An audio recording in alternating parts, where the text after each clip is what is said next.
Daddy, help me. Steve, where are you?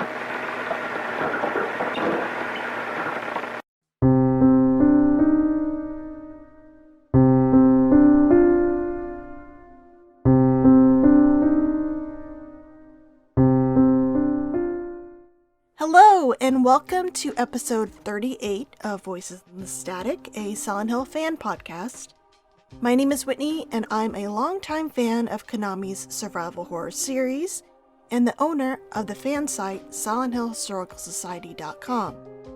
In today's episode, I'm continuing a retrospective on the Silent Hill series with several of my friends and fellow Silent Hill fans, with an in-depth discussion on the 2012 Silent Hill Revelation 3D film.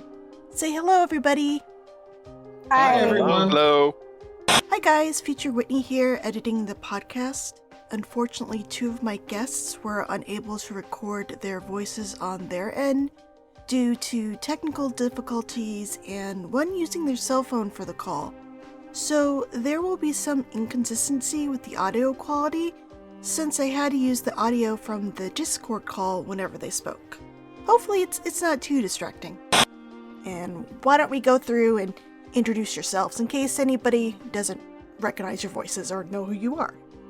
I'm Kyle. I'm a writer at USA Today and a bunch of other places. And I think I've mentioned this before, but my very first podcast ever was this podcast. So it's good to be back.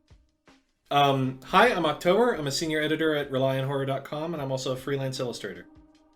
I'm Destiny Maddox. I am the managing editor at Rely on Horror, and my first podcast was actually with Whitney on Silent Hill Experienced a great many years ago now. I think we've actually hit a decade.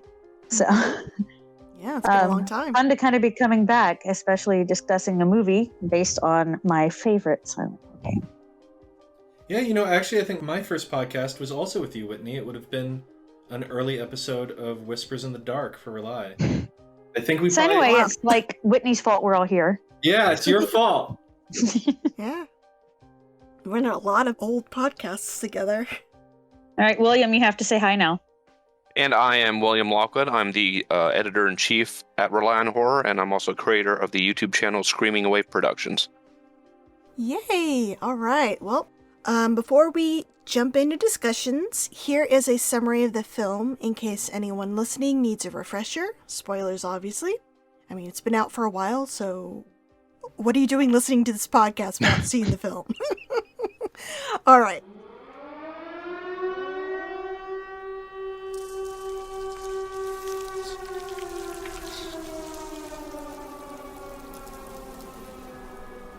So, Silent Hill Revelation 3D is supposed to be a sequel to the Silent Hill 2006 film, but given how much of it was retconned to make it more like the Silent Hill 3 video game, it seems kind of silly to categorize it as such, but here we go.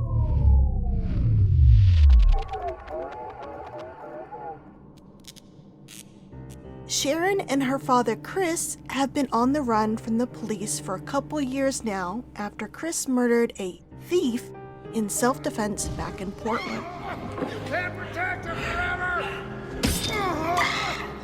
They've just settled into a new place and are now going by the names Heather and Harry Mason. Heather's fine. I was Sharon, then Mary, then Kathy. Oh, Heather. You were Christopher, and now you're Harry. Names don't matter. You might be thinking, wait, how is that possible? Wasn't Sharon stuck in the fog world with Rose at the end of the previous film? Yes, but she's not now, only due to some Deus Ex Machina in which Rose was able to send Sharon back into Chris's care via half a seal she found while trapped in Silent Hill. I found a seal. Part of it is missing. Only one of us could come through. I made a choice. Where's our daughter?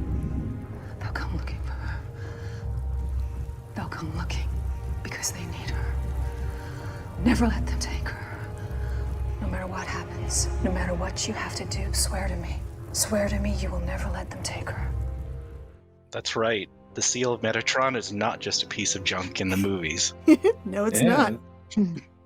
Only one of them could come back over, so Rose stayed behind and made Chris promise to protect their daughter from those in Silent Hill who will try to find her and bring her back for some mysterious reason. Unfortunately, as a result of the transfer, Sharon lost her memories of the events of the first film and believes her mother died in a car accident. You're safe now. What happened? I don't remember anything. It's okay, it's okay. You were in an accident. Where's Mommy? Mommy saved you. Where's Mommy? She's gone, honey. Sharon, who I will now call Heather, has been suffering from nightmares about Silent Hill, and as her 18th birthday approaches, the worse they are getting. She sees visions of people turning into grotesque creatures and hallucinates her surroundings, turning into otherworld versions of themselves as well. At school, Heather meets a fellow new student named Vincent Cooper, who is very eager to make friends, even though she clearly wants nothing to do with him. Hey, look, you want to get a coffee? No, we have class. I mean later. No. Why not? We're both new. We don't know anyone else. That speech I gave in class, I gave it for a reason. I really don't want to know anyone here.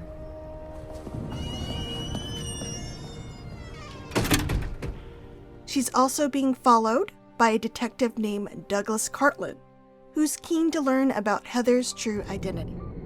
Spooked at seeing Cartland waiting outside her new school, Heather calls her dad, and plans are made to meet near the Happy Burger in Central Square Mall. I'll be there as soon as I can. Do you think someone knows? No. No one knows. I'll see you soon. I love you, Dad. I love you too. But immediately after their conversation, Harry is captured by persons unknown who are trying to break into their house.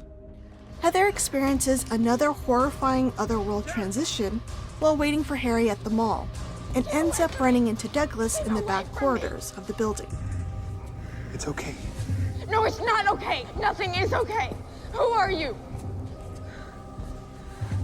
My name is Douglas Cartland. I'm a private investigator. What do you want from me? I'm paid to find people. Someone wanted you found, Sharon. That's not my name! You're Sharon DeSilva. Or at least you think you are. I tracked you down after you left Portland. You and Harry got away from the police, but I found you. Douglas uses his brief screen time to drop some sweet exposition. He was hired by the Order of Valtiel, or They call themselves the Order of Valtiel. as he pronounces it, to find Heather, that she didn't lose her mother due to a car crash like her father told her, but after being trapped in Silent Hill. And the Order wants her back. You're lying. You don't understand. They know where you are. I told them where you are. They're coming. You've got to get away. Don't worry, I will. Their conversation is cut short by a sudden attack by the Missionary, a monster which looks like a Cenobite reject, and Douglas is immediately killed. But since this film was filmed in 3D, we got a sweet shot of his fingers flying towards us in slow-mo. Which is really weird if you have no context that this was a 3D movie. I just imagine someone watching this and being like, what's with his fingers? You gotta have this in a marathon of movies that really try to sell their 3D, like the original House of Wax with the paddle ball and Friday the 13th 3 with the spear gun, and then this. Nope. You would think they would eventually get on the pro tip: if it doesn't fit in 2D, you didn't do a good job with the 3D. Like if it just looks forced. Yeah, No. It just looks cheesy as shit. When you're rewatching it, it's like, oh, jeez. You can really tell the special 3D shots in this movie. It's very weird considering that I think the main reason this was in 3D is because at the time, the most recent Resident Evil films had also been shot in 3D, What's weird is those movies 3D is actually pretty subtle. It tends to be more about like really long, wide shots and like the camera pointing down hallways and giving you a sense of depth rather than things coming at you. Mhm. The biggest example of something coming at you is the Axeman from Resident Evil 5 has an appearance and he throws the axe at the camera, but that's as close as it gets. Whereas this movie is constantly throwing shit at you. And like, I believe it's in the same scene with Douglas getting his fingies chopped off. The, what's the beast called? Missionary? The missionary has like a shot where like it stabs through the elevator and the blade's coming right at you. Yep. It's like, meh. And don't It's forget, definitely- also when Aunt Harry dies in her dreams, it goes right through his chest Yeah. at you too. It's so cheesy and shit. It's really like this stereotype of 3D movies where it's like, whoa, reaching into the screen. Yeah. It feels very much like the first like 5 or 6 games that were released on the Vita. And they're like, it has a rear touch screen. Everything's on the rear touch screen. Yeah. Even stuff that doesn't need to be, rear touch screen. And it's just like, yes, we get it. You got a 3D budget.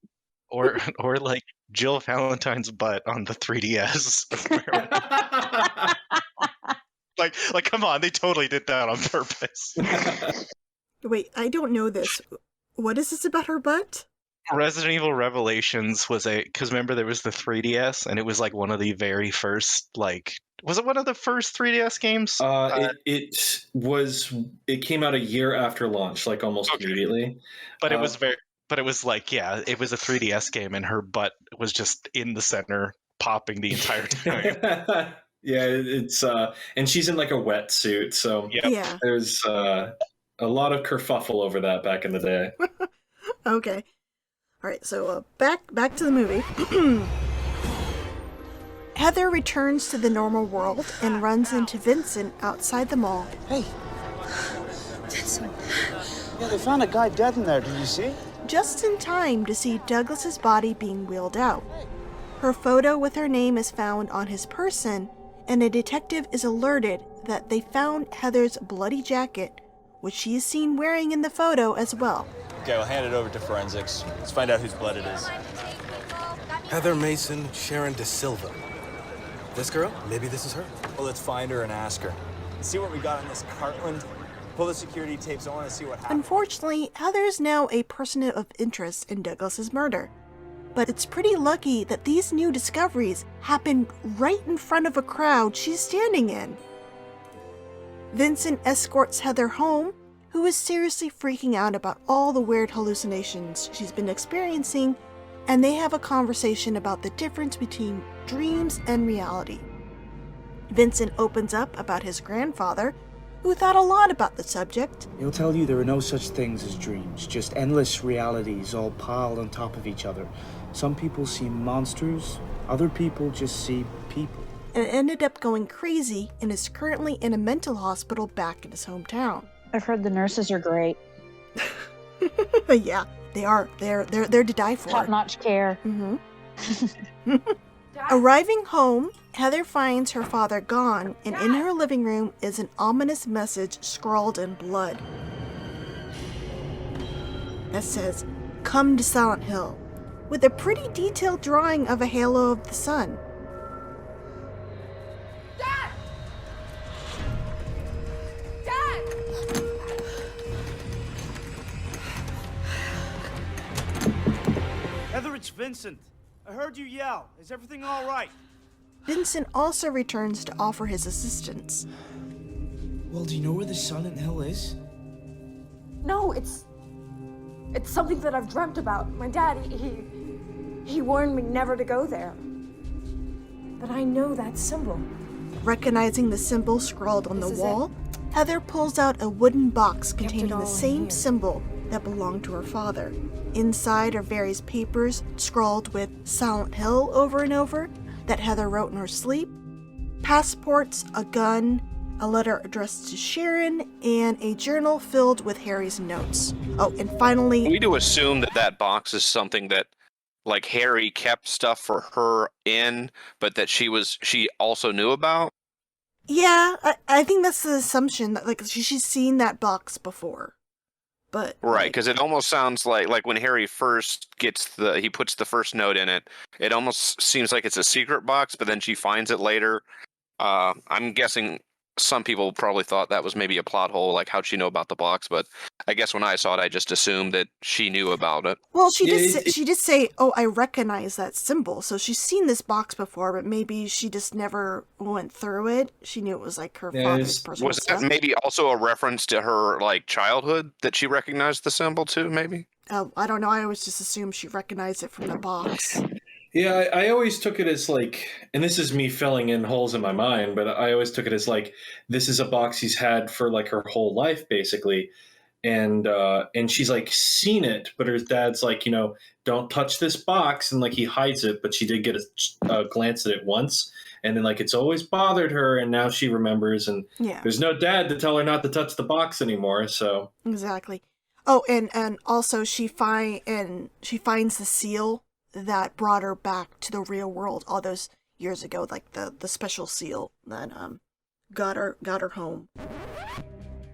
Even though she made a promise to her father never to go to Silent Hill, Heather decides to go and try to rescue her father anyway. When the detectives investigating Douglas's murder at the mall suddenly burst into her home and are distracted by the bloody message on the wall, Heather convinces Vincent to drive her to Silent Hill. That look like a gang tag to you? I don't think so. But I've never seen anything like it. Call crime scene, get him down here. What about the girl? She's a murder suspect. Luckily for Heather, the film forgets about her being a murder suspect, and these detectives are never seen again. I'm going to assume they died while trying to find her in Silent Hill or something. Let me just say, that's one of the two parts that, if you were just doing a fan edit right off the bat, that and the high school part should have just been cut. Mm-hmm. They add nothing to it. It also takes me out when she has that whole awkward speech at the high school, and you have these like mean girls and that are like making fun of her. And What do you want to know? Do you get all of your clothes from Goodwill?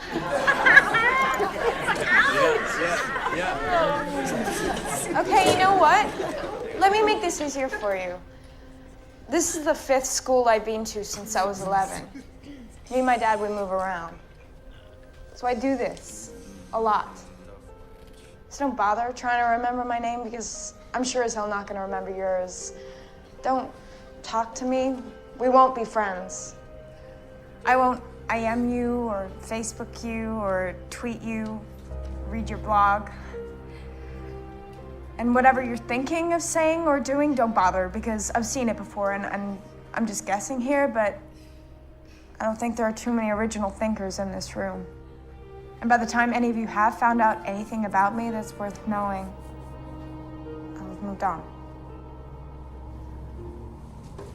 How's that? Very impressive.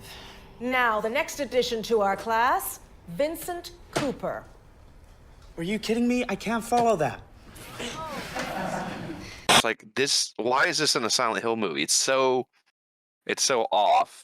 And I'm just thinking to myself, this would never be in the game. Like, one, there's too much human interaction, and two, like, you just have her say she doesn't fit in school, and then there you go. I think that they were what they were trying to do, and I think that they should have just done it a lot more gracefully. Is I think they were trying to like drive home this element of her life that's like, yeah, they're always on the run, and I think that they just did it very poorly, because like, yeah, it doesn't really like.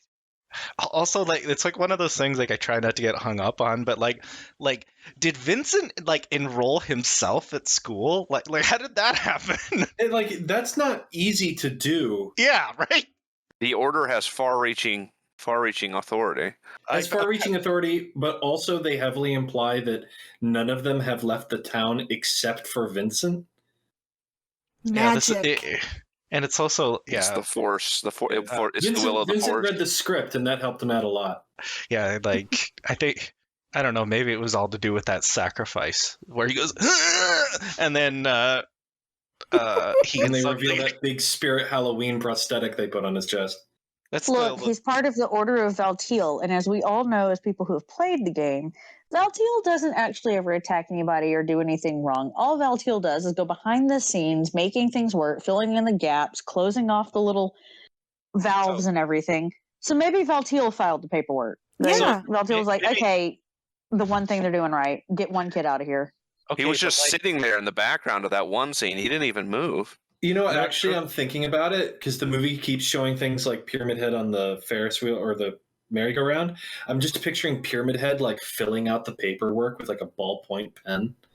They might as well. It'd be like that scene that you see in some movies where it's like Valtiel and Vincent sitting like at the opposite of the principal. It's like, so this is your child, and like we're gonna. Their first day in school is gonna happen. Blah blah blah. But it's just a strange addition, and it's definitely like something that should have been cut out of the movie. Like honestly, Kyle, to speak about what you were saying in terms of them wanting to establish they're always on the run, I think like that breakfast scene with her getting ready and talking about her hair and subtly bringing up stuff like that. To me, that's the scene. No, exactly. Like, the school is it's awkward tonally. It doesn't need to be there. Mm-hmm. You know, and she could have just been. She could have like walked to the school, had that moment with Douglas, and then maybe you cut to Harry or something else, and then you just cut to her walking out of the school. Like you don't need the actual scene in the classroom. Oh no, I definitely. All right, so I've got like this great idea. They could have started at like a mall. Right. And then missed the whole exposition about the school and just been like at the mall, and she could have run into Douglas like at a mall or something and had the first transition scene there, and like I don't know, it could have worked. That sounds really familiar. It would have been. How even about better. not killing off Douglas and have her take her to town? Okay, also How are we getting the underwear edit? In the same yeah, scene. I was about to say Douglas needs to be in just his underwear. Also, can we discuss how creepy it is if you've played the game? Like, first of all, why is Douglas dead? Now you're missing the whole really cool moment at the end of the game. But then, why have we suddenly decided that Vincent is not like a creepy 35-year-old macking on a 15-year-old? Because that was a big part of the game. And now it's just like, oh no, he's just another high schooler and he's there to help her. And so she trusts him because he's her age. Let's go back. Vincent is like a weird religious scholar from a weird religious cult. And he's like 35, has a 5 o'clock shadow from last week, and is macking on a 15-year-old. Yeah, but you got to make him sexy for the movie. He's got to be like a throb creeper in the movie. I mean, honestly, like the Vincent in the movie, like the only similarity he has with the game version is the name. He has a vest. Excuse me. He has a vest. I wanted to hear Jon Snow say, "It's just a joke." Yeah. That's another thing, man. He is trying to do that American accent, and he is not pulling it off. It comes and goes. Oh God! And as much as we will probably trash the movie, I think Adelaide Clemens, on the other hand, does a great job, not only with the accent, but for me is consistently compelling throughout the whole film. And I think she makes a very good Heather. I think she did fine. Yeah. I mean, we'll get more into it, but I think kind of like a constant problem with this movie's story is it tries to be an adaptation of Silent Hill 3 and also a sequel to the first movie. And I think that those two things are not compatible, in my opinion. But wait, there's more. Maybe Scarlett filled out the school paperwork on her way over from the wrong fucking game. All right. Okay. So let's go back to the summary. So during the car ride, Heather reads a letter from Harry, who gives a rundown of why they were on the run and apologizes to lying to her to keep her safe. Heather also goes through Harry's journal with Vincent, and we get a little history lesson on Silent Hill, including the Order of Valtiel's motivations, which completely retcons the previous movie. It says here, religious zealots called the Order of Valtiel secretly ran the town for the last 100 years. They were waiting for a child to be born, to be a vessel for their god, who would then be resurrected and make the world anew. It sounds like one of those crazy doomsday cults. Yeah, sounds like it. You see, Alessa wasn't sacrificed to get rid of Dahlia's sin of having a baby out of wedlock, and the fire that forced the town to evacuate wasn't a coal seam accidentally being set ablaze during the Brethren's witch-burning ritual. Nope. Apparently, Alessa was supposed to be the vessel for their god that once resurrected would make the world anew, and she was the only one who could possibly survive the emulation process. Go ahead, sorry. As a result, the town was cursed by the powers wielded by a demonic Alessa, and her revenge was to trap the Order in a world filled with darkness and terrifying creatures. Speaking of which... Sorry to interrupt, but this is this is a perfect example of what I was talking about. Like Christabella's like Order in the first movie and like the cult from the game, like they're not the same thing. Like they don't feel like the same thing at all. Like the thing this movie tries to do, where it's like, oh yeah, like my sister Christabella is da da da da da, and it's like the two goals of the two cults are like completely different. Like it makes no sense at all. And the movie's trying to done something where like really focus on the idea of them being like that they really believe that the cult from the first movie was like truly wrong and all this stuff, make it really clear that they're separate warring entities. But this movie, like, I can barely tell if there's really supposed to be a difference. Like they're just the difference there. is the amount of powder used to set the foundation, okay? In HD. Mm-hmm. Having said I hate that they made it appreciate. Oh, go ahead. Just imagine you come up with a whole ass religion and its goal is to use a human and you fuck up really badly and you wind up bringing actual evil because of the amount of damage that you do to a soul. Okay. And the whole goal here, like the whole reason you did all of this, fucked over your whole town, basically got it blasted off of this mortal fucking coil, to bring the janitor in hell back as a human. What the fuck? Like, Valtiel, you got Hell's janitor, and you're bringing him here so that he can clean up Earth too while he's at it. Yeah, they want to start over. They clearly just wanted to make a Silent Hill 3 movie, but they had to make it a sequel to the first movie, and it just does not work. I'm kind of fine with that because as awkward as that transition is trying to be, it's still there. Like, as much they really did try to retcon the Silent Hill 3 story into Revelation. You know, the ride with Vincent in the car where she's going over all the information and the lore, and it's just all this exposition about, hey, look, there's a new thing. Like, there's this whole thing that we didn't mention in the first movie. Like, yeah, did you know that they were built on an Indian graveyard? Wow, it's so clunky, but it's there, and that's why there's so many little glints in Revelation where like you can see a decent Silent Hill 3 movie in it, you know. But like Kyle was saying earlier, the downfall of Revelation, the movie, is that it still has to deal with being a sequel to the first movie too. Yep. Yeah, they should have just I think a sequel or just made an adaptation of the game and not mix the two. I think also none of them should keep, like, if they ever make another Silent Hill movie, since there's some rumble about potentially another Silent Hill game, stop shoehorning Centralia into existence in the Silent Hill universe. Stop it. I don't remember what it was. I was literally just I was watching I don't know if any of you are familiar with a streamer named Maximilian Dude. He just played Silent Hill 2, and the chat was telling him about Centralia. Like, oh, it's based on this town with the cult. It's like, no! Yeah, it's inescapable. Yeah, it's just part of it. You're going to have to, like, every time that happens, you're going to have to tell them about your article. I guess so. But yeah, I think October hit the nail on the head that they should have just made it so there was two cults. Like, why can't there be It's the easiest explanation. Yeah, well, and the games did it with the one that actually has Scarlet in it. I forget which number that is. Yeah. Like, they totally did it where they went, so across the lake, there's this whole ass other cult that believes that first cult was a fucked up piece of shit and fucked up everything they did. And, well, we're going to start over. Just a whole new cult. Same concept, new cult. See, their mistake was they didn't sacrifice enough children. We've got it down pat.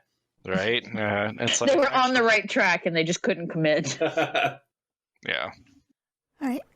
So Alessa has damned the town and filled the world with darkness and terrifying creatures. And speaking of which, remember Pyramid Head? Harry found out somehow during his research. I don't know where he would have found this out, but during his research, he found out that Pyramid Head is actually Alessa's guardian and executioner. He works for the demon. Yeah. So that's a thing. Yeah. The pair stop. Which never connects in any way, and like they say it, and that there's never like any connection. Well, no, there's a connection later on in the movie. When Not he's a not good busy writing hotel reviews, he's Alessa's guardian. The pair stop at Jackson, room 106. I'm not gonna lie, I do enjoy all the Silent Hill 3 game references. It was fun to go, hey, that's from the game. The good news is they occur every 30 seconds. Just outside of Silent Hill, where Vincent tries to persuade Heather not to go into town. It's for my dad. You don't understand. I do. No, you don't. How could you? Revealing. Because I am a child of the Order. What? I was born and raised in Silent Hill. I was chosen to come into this world to make sure you return. No. No, that's not possible. The Order are trapped in Silent Hill. The Notebook said so. He was sent to... Sorry. The best scene in the entire movie is when Kit Harington lifts up his shirt and he looks so disgusted. He's like, don't look at me. But also look at my sacrifice. Where, Which is nothing like what I would expect if you saw a person actually having that symbol carved in full detail into their abdomen. Nope. Yeah. Yeah. Got a lot of Valium. He was sent to the real world to make sure Heather would return to Silent Hill by her own free will. I guess the curse has pretty strict rules, and things won't work properly if she's forced to come back by others. The Order cannot leave town until Alessa is destroyed, which can't happen until she's whole. Plus, they still want her to be the incubator for their god. Now you might be thinking, wait a minute, Vincent left, why didn't everyone else trapped do the same? Well, it is possible for a few to escape just for a while, but it requires sacrifice and suffering. Vincent was only able to leave because he went through a ceremony in which a large halo of the sun was painfully carved into his chest. You have been chosen for this. When we saw a flashback to the murder in Portland, the cultist Harry killed had a large halo of the sun tattooed to his chest, and honestly, between the two, Vincent's looked a lot more painful. Heather is, of course, not pleased to learn that her friend was really working for the enemy the entire time and certainly doesn't trust him anymore. But Vincent tries his best to explain that he is now firmly on her side. How could you do this to me? My whole life, all I've been taught, all that any of us are taught, is that Alessa is the great evil of the world. She trapped us, she brings the darkness, and you are part of that evil. But I know that's not true. After seeing you, after spending this time with you, I know you're not evil. If you are part of Alessa, you're the innocent part. But after getting to know Heather in the real world for a few hours, he's realized it just wasn't true. He truly After finding out that Heather was hot, a conventionally attractive white girl, guys. Yeah. Well, she's what's the line? Crazy, goofy, fun inside. You're kind of funny, Heather. You're pretty fucked up, but I don't know. I think you're goofy, fun inside. Yeah, that's all it took. In fairness to Vincent, he has spent his whole life in fucking Silent Hill, where he's probably never seen another woman except for his mom, and all the I guess. dusty, gross ladies of the cult. Yeah, he's covered up from the cheekbones down anyway. He's probably feeling things he's never felt before. And he's like, yeah, my best move is saying you're goofy fun. It is true. There's a canon reason why his pickup line is complete shit. But he knows about Facebook. Oh, what happened to the small talk? No, what's your favorite band? Do you Facebook? Nothing like that? Fuck Facebook, do you? Maybe he did like a real quick social study right when he came through the fog, and he's like, "All right, what's everything that makes this world what it is? Let's see, Facebook, the word fuck, because there's no way they said that in the fog world. Oh, that's all I have time for. All right." All right. He truly believes Heather is the innocent, pure side of Alessa and doesn't want her to get hurt. Also, it's clear he likes her. Vincent also reveals that his mother, Claudia Wolf, the leader of the Order, is holding Heather's father in the sanctuary beneath the town and instructs Heather to find the other half of the seal, this film's MacGuffin, as it's the only way to save her dad. His grandfather, Leonard, locked up in the asylum, has the other piece. The darkness is coming.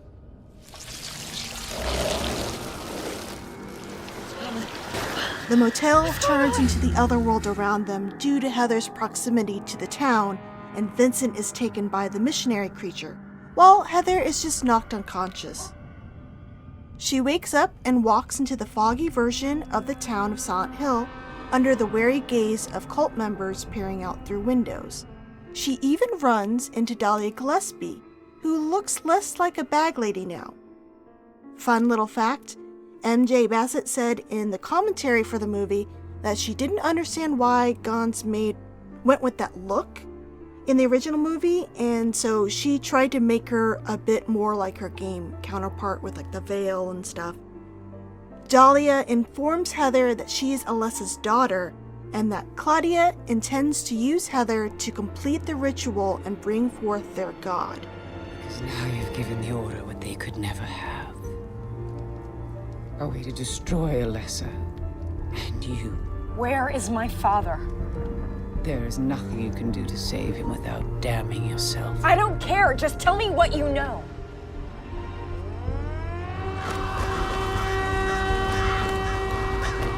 I know the darkness is coming.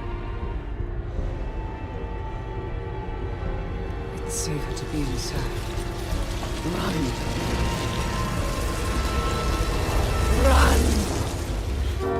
Heather runs through the town, hides in a building to escape the darkness, and for some filler, she encounters some random girls from the real world who got lost in the fog, and just like Douglas, are quickly killed off a minute or so after their introduction by a mannequin spider monster.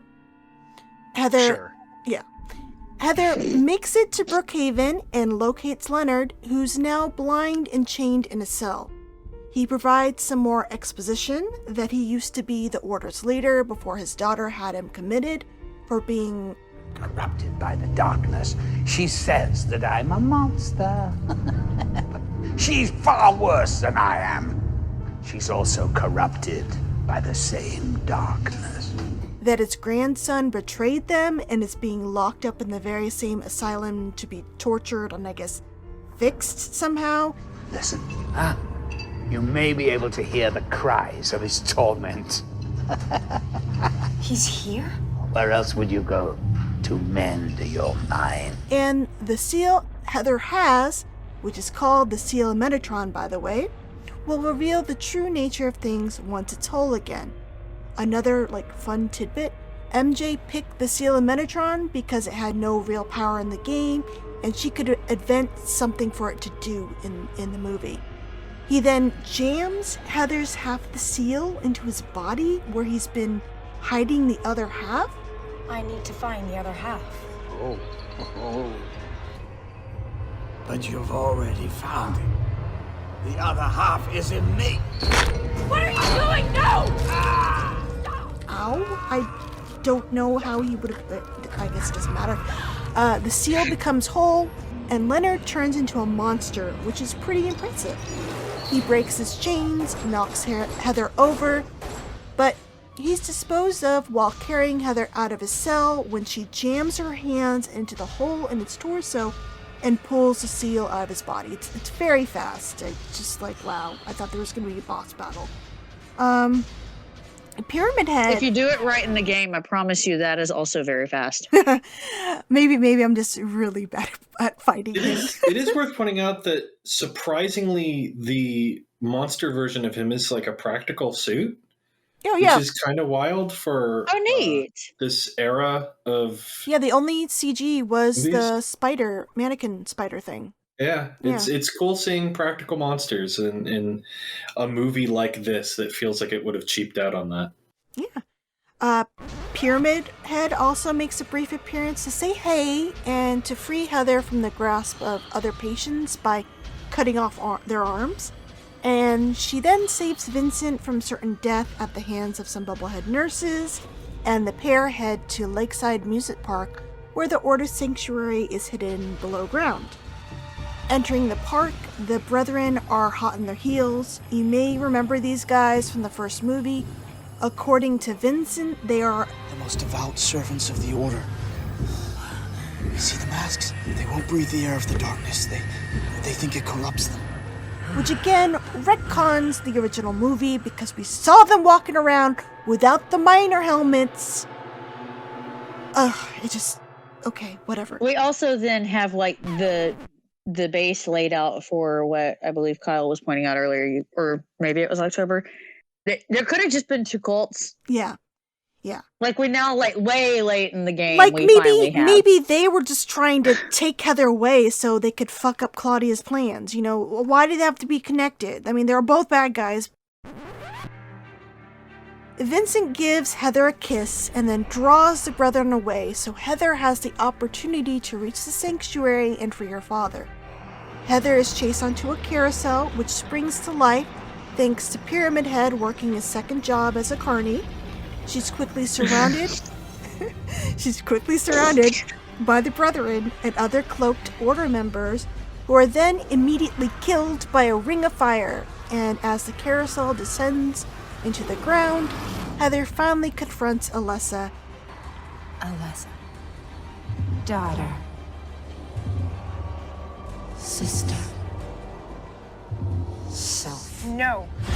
I gave you life so you could live my dream. You're the part of me that could be free of this pain, could live and feel love. Do you feel nothing? Nothing but hate.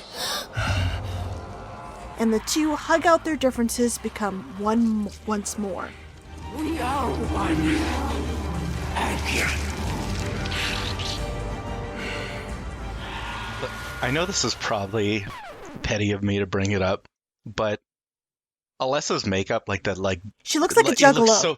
It looks so terrible. She looks like Heather cookies and cream flavor. You know what bothers me about it is that, she's supposed. It's her mouth.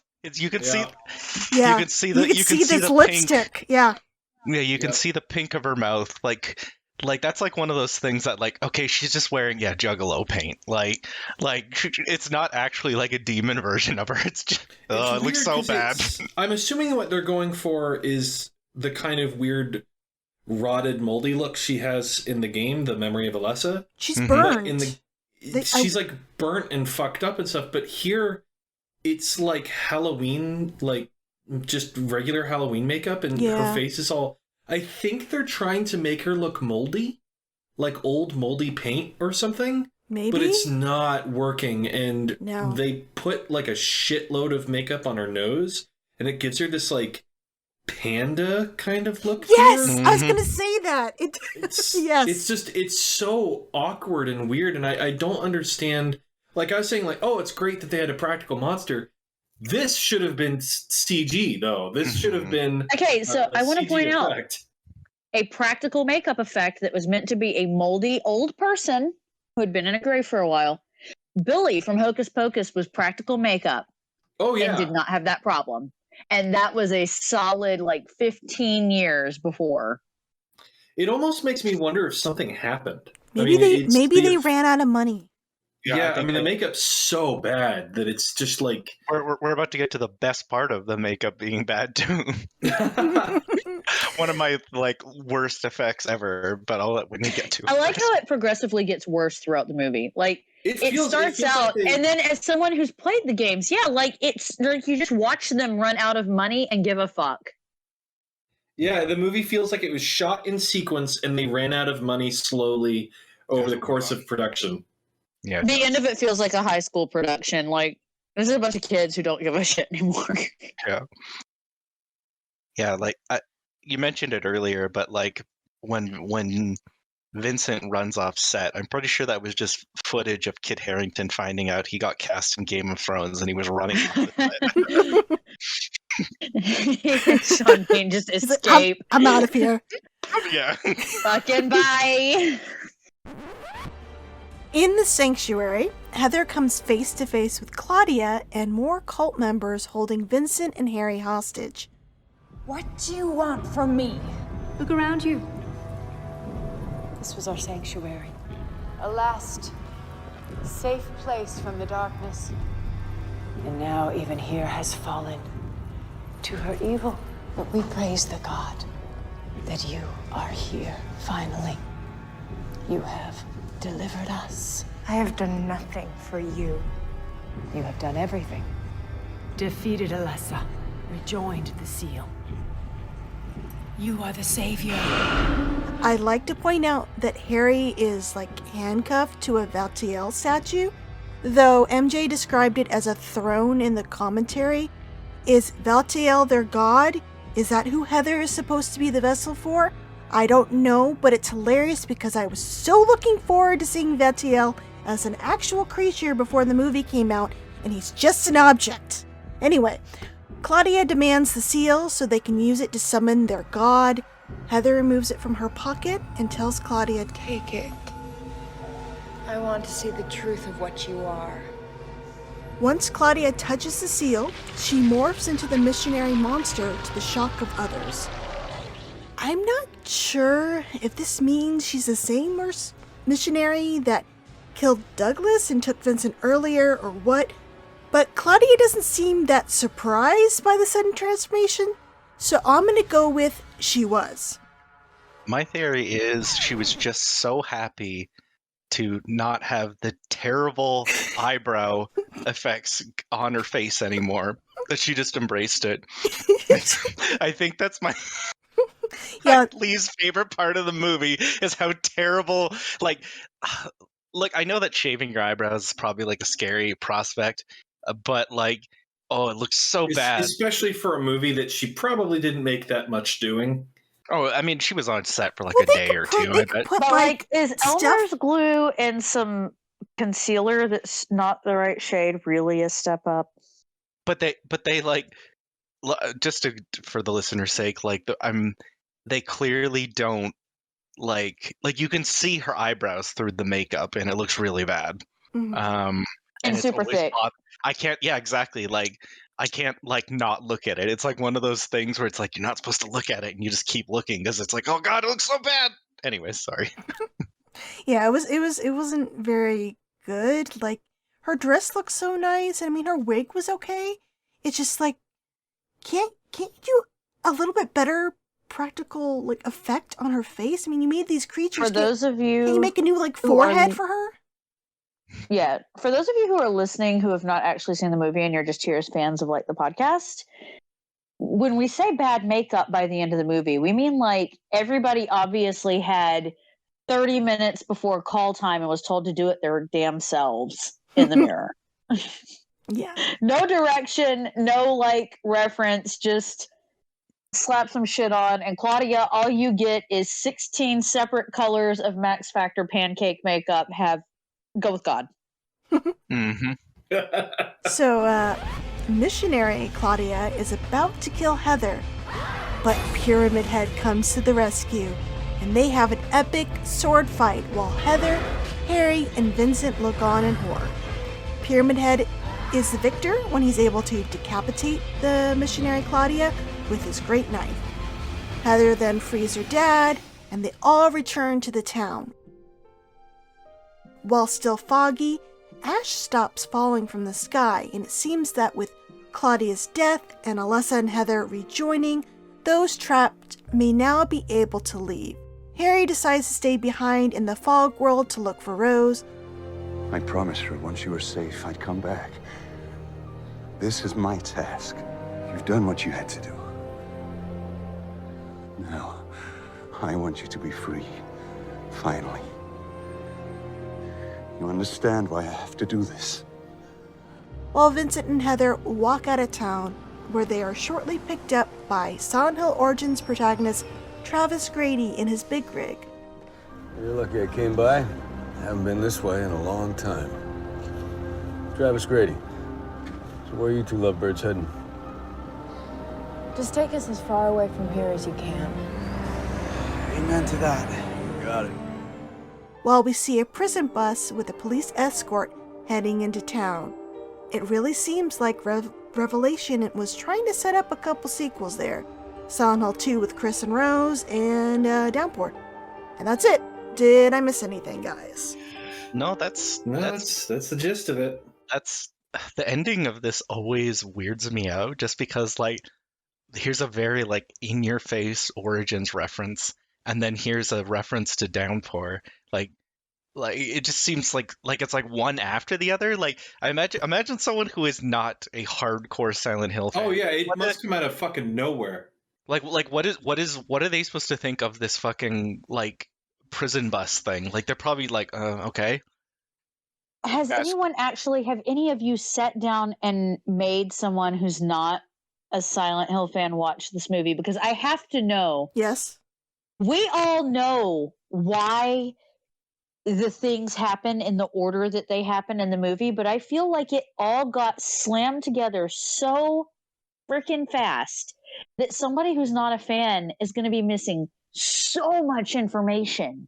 Oh yeah. That it's just going to be why are they in a mall? What in the hell is happening? Why are there demons and now there's not demons and now there's demons and now there's not demons? Did that guy just turn into what looks like a wet centipede? What the fuck is up with this coaster that everybody's on about?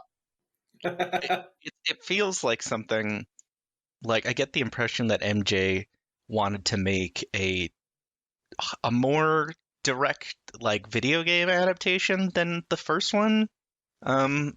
More incorporating the actual story of the Silent Hill games, and it just doesn't work because again you have to be a sequel to the first one because you're alienating the people that have only seen the movie. And the thing that I can never get over, and I know I already brought this up, is just Christabella in the first one. Could you imagine Christabella in the first one and Claudia in this one? Their goals are so completely different that I just can't accept that it's the same organization. I just pay can't. really good money to, instead of a Claudia Pyramid Head fight, a Claudia and Christabella fight. I would have loved to see that. It's maybe they were going for a family drama since they're sisters. Maybe. Oh god, especially if they could have brought that bitch from across the lake, the really terrible one. Judge Holloway? Yeah. I think it's clunky as the ending is. While rewatching it, I like the effect of it. I think the general idea, and I think this works even better actually. If it's one of the few things that works better if you haven't played the games or are familiar with the story, is that they show the fog going away. They show Vincent and Heather leaving, and then they get picked up by this truck driver. Okay, that's how they get out of town. And then I think the general idea with the prison bus going in is it doesn't necessarily have to be Alessa. That there's still, and they imply that in some of the dialogue right beforehand, that this could happen again, and it doesn't necessarily need to be related to Alessa. So if I had to guess, if I were somebody who had never played the games, maybe I hadn't even seen the first movie, and I'm just going into this cold it's a Halloween movie, let me watch it. That's the general idea. They wouldn't pick up that Travis is this specific character, and this bus going into town, they're like, oh, this is just another story, and it's not necessarily dependent on the whole Alessa cult thing. But what gets me is, okay, if you did watch the first movie, you know that the town is closed off. Why the hell is Travis driving through it? It is closed off to the public. It's just... And also Travis's story does not work at all with the first movie. No. Travis was not there to save but it might Alessa. It might be a leftover from the original script. Yeah, exactly. Look, Travis is just the Riverman on the fucking river Styx at this point. This movie just it tries to be so many different things, and it just doesn't work. It fails at all of them because of the effort to touch on absolutely everything. Also, for me, it gets they points should for have just- trying, though. It's cool that it tried. I will say that in approximately 15 more minutes than it takes the game or the movie to do its thing, I can actually speed run Silent Hill 3 in that amount of time and have done so on a thing while talking to everybody. So they could have done it in a less clumsy way, and I get that they were trying to like harken back to Silent Hill 1, but first of all, you've got a whole new director. Just fuck Silent Hill 1. Like, just fuck the first movie. Forget it ever happened. Fuck Especially Shakespeare. since I promise you, anyone who watched the first movie and was not a Silent Hill fan is not fucking coming back for the second one. I get that's a producer thing, and maybe Whitney, you can speak more to that. But I'm guessing the director, and she said this before, where she wanted to do more things, but the producers basically took control away from her, or she didn't have as much as she wanted to begin with. Yeah, I mean, I think that sucks. The movie's pretty clearly caught between three things. It has to be a sequel to the first film, so it's already struggling against that. MJ Bassett wanted to make an adaptation of Silent Hill 3 and is doing the best she can with the fact that it has to be a sequel to the first one. And Constantine and Screen Gems wanted to turn Silent Hill into a Resident Evil backup franchise. Resident Evil was ending its franchise. I think we were on the fifth one at this point. There was only one more to go. And they knew that Resident Evil was going to be done. And they were like, well, Silent Hill's the next best thing. And they wanted Revelation to be more of an action movie, which is why it has such a bizarre, shaky action tone. And it just keeps throwing in big action moments without context that end really quickly. Which ironically ends up just sabotaging the whole thing. It's like that's not the game. That's not the story. Yeah, that's why the Pyramid Head fight at Pokemon the end happens. fight. Yeah, Pyramid Head fight, Scarlet showing up with that entire fucking scene. Yeah. Like, it was like, let's go get the most action-oriented creatures, because there were also a couple of enemies that just don't show up, like just fucking background enemies that don't even have a damn name, that just show up in the movie, and you're just like, that... Why? Was the thing with like its brain exposed? Was that meant to be a creature from the game? No, it was something just made up for the movie. Is this like some practical monster suit that they had supposed to lying be creepy, around? I think. Yeah. Yeah, and also like I totally forgot about the nurses scene. Like, were there orgasmic noises they were making? Oh, that's the wrong nurses for the wrong. It's so bad. Where they're like.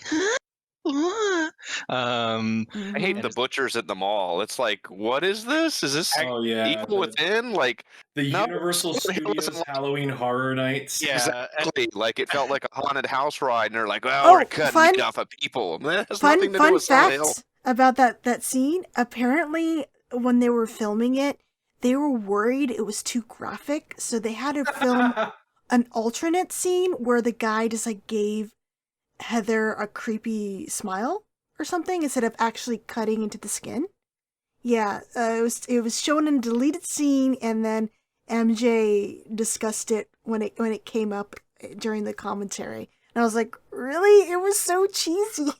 It was actually a decent effect, like cutting the skin off, but it's like, this is like Saw or like a serial killer movie. This has nothing to do with Silent Hill. And also, welcome, Outlast just got very popular. So while this is our backup franchise, we haven't actually looked into what Silent Hill fans like at all. But we do know Outlast is selling like fucking hotcakes. So too much clothes for Outlast. The thing I love, we're talking about the butcher. My favorite thing about that scene is the little kids eating the I was about to sandwiches.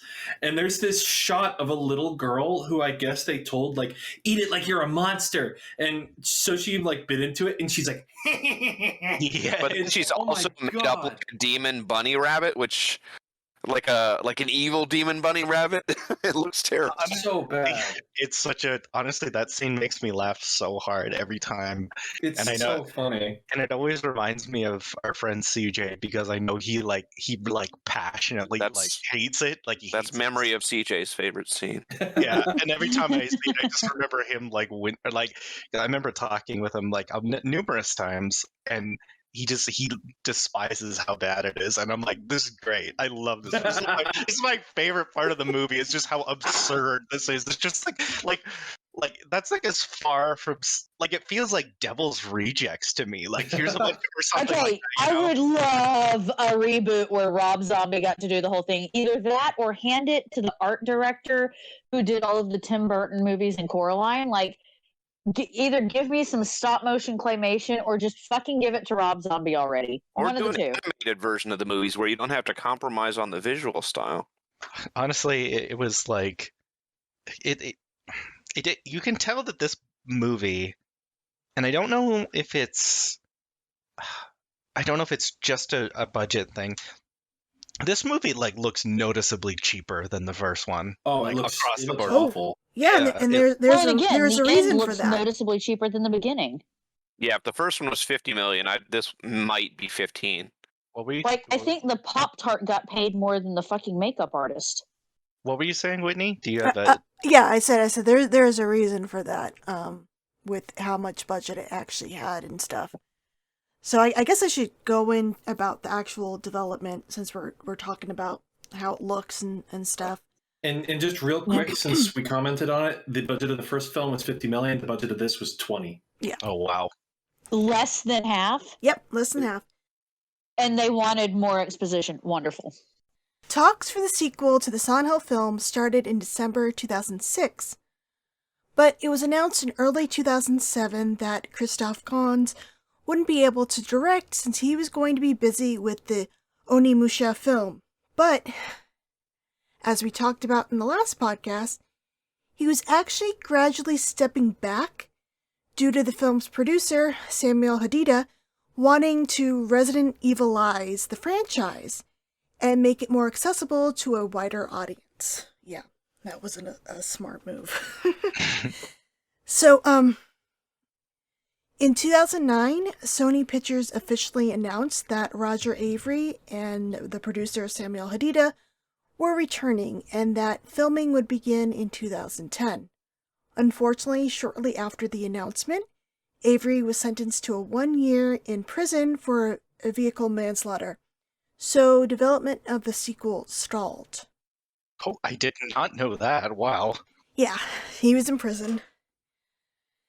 Then, in November 2010, it was announced that MJ Bassett would direct and write the sequel, which would be more heavily inspired by the third game. According to her blog at the time, there was the promise to bring back as many of the core creative team as she could, as she greatly admired the look and feel of the world Christoph Gans and his teams managed to capture, saying, quote, "If it ain't broke, don't fix it," but did say she would probably bring just a little more darkness and fear into the mix as well. Yeah, that didn't work. Speaking of her... I love the saying, if it ain't broke, don't fix it, because if they had said the same thing about the fucking budget, it probably would have worked out a lot better. Yeah. Knowing what we know now. Which is weird because the first one did well. I mean, is there any reasoning why the budget wasn't at least equal to the first one?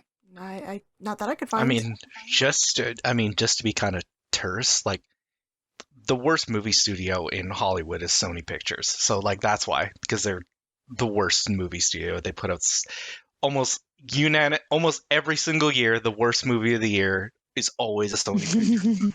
And they made this movie, so anyway. Well, I mean, let's face it, Sony also owns PlayStation, and no one has ever gone, oh my god, PlayStation just bought out my favorite game company, so I know things are coming that are going to be great. No one has ever said that. No one's ever looked at anything Sony has bought across any of their umbrella companies and gone, wow, good things are coming. So, speaking of her blog, like Gans, she was in communication with the fans during the development of the film, and even took suggestions for casting ideas, though that didn't go too well. In one post looking for cast suggestions for Claudia, in which there were many calls for either Cate Blanchett or Tilda Swinton in the comments, MJ was pretty disappointed and even updated the original post to say, quote, "Not a very imaginative selection here, folks. An elf queen or an ice queen, both fine actresses, but not exactly thinking outside the box." Ouch. Yeah. I took a look at the post about the Heather cast suggestions. There wasn't any update with a snarky response, but there were a ton of people asking for Elliot Page and even a call for Beyonce. I think that was probably a joke. Okay, that would have been fucking great. Why didn't they make that movie? Oh, well, I guess we know That should have. which comment was CJ's. They really should have taken that particular moment before they started filming to go, okay, so Silent Hill fans, like Resident Evil fans, are the like get good gamers, and Silent Hill fans are quite obviously just one conglomerate of shit posters, and we should take that to heart. I also just think that you should probably just shouldn't solicit fans for suggestions like that, because they're always going to be really shallow.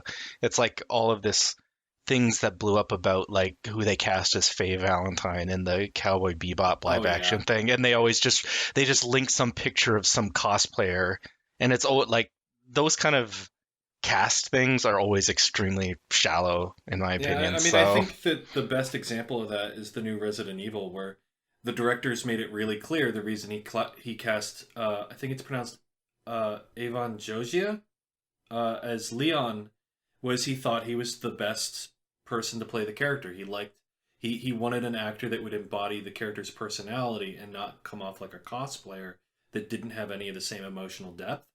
And you have people out here unironically going, he fucked up the character, the one in the Anderson movies was better, literally just because the one in the Anderson movies was white.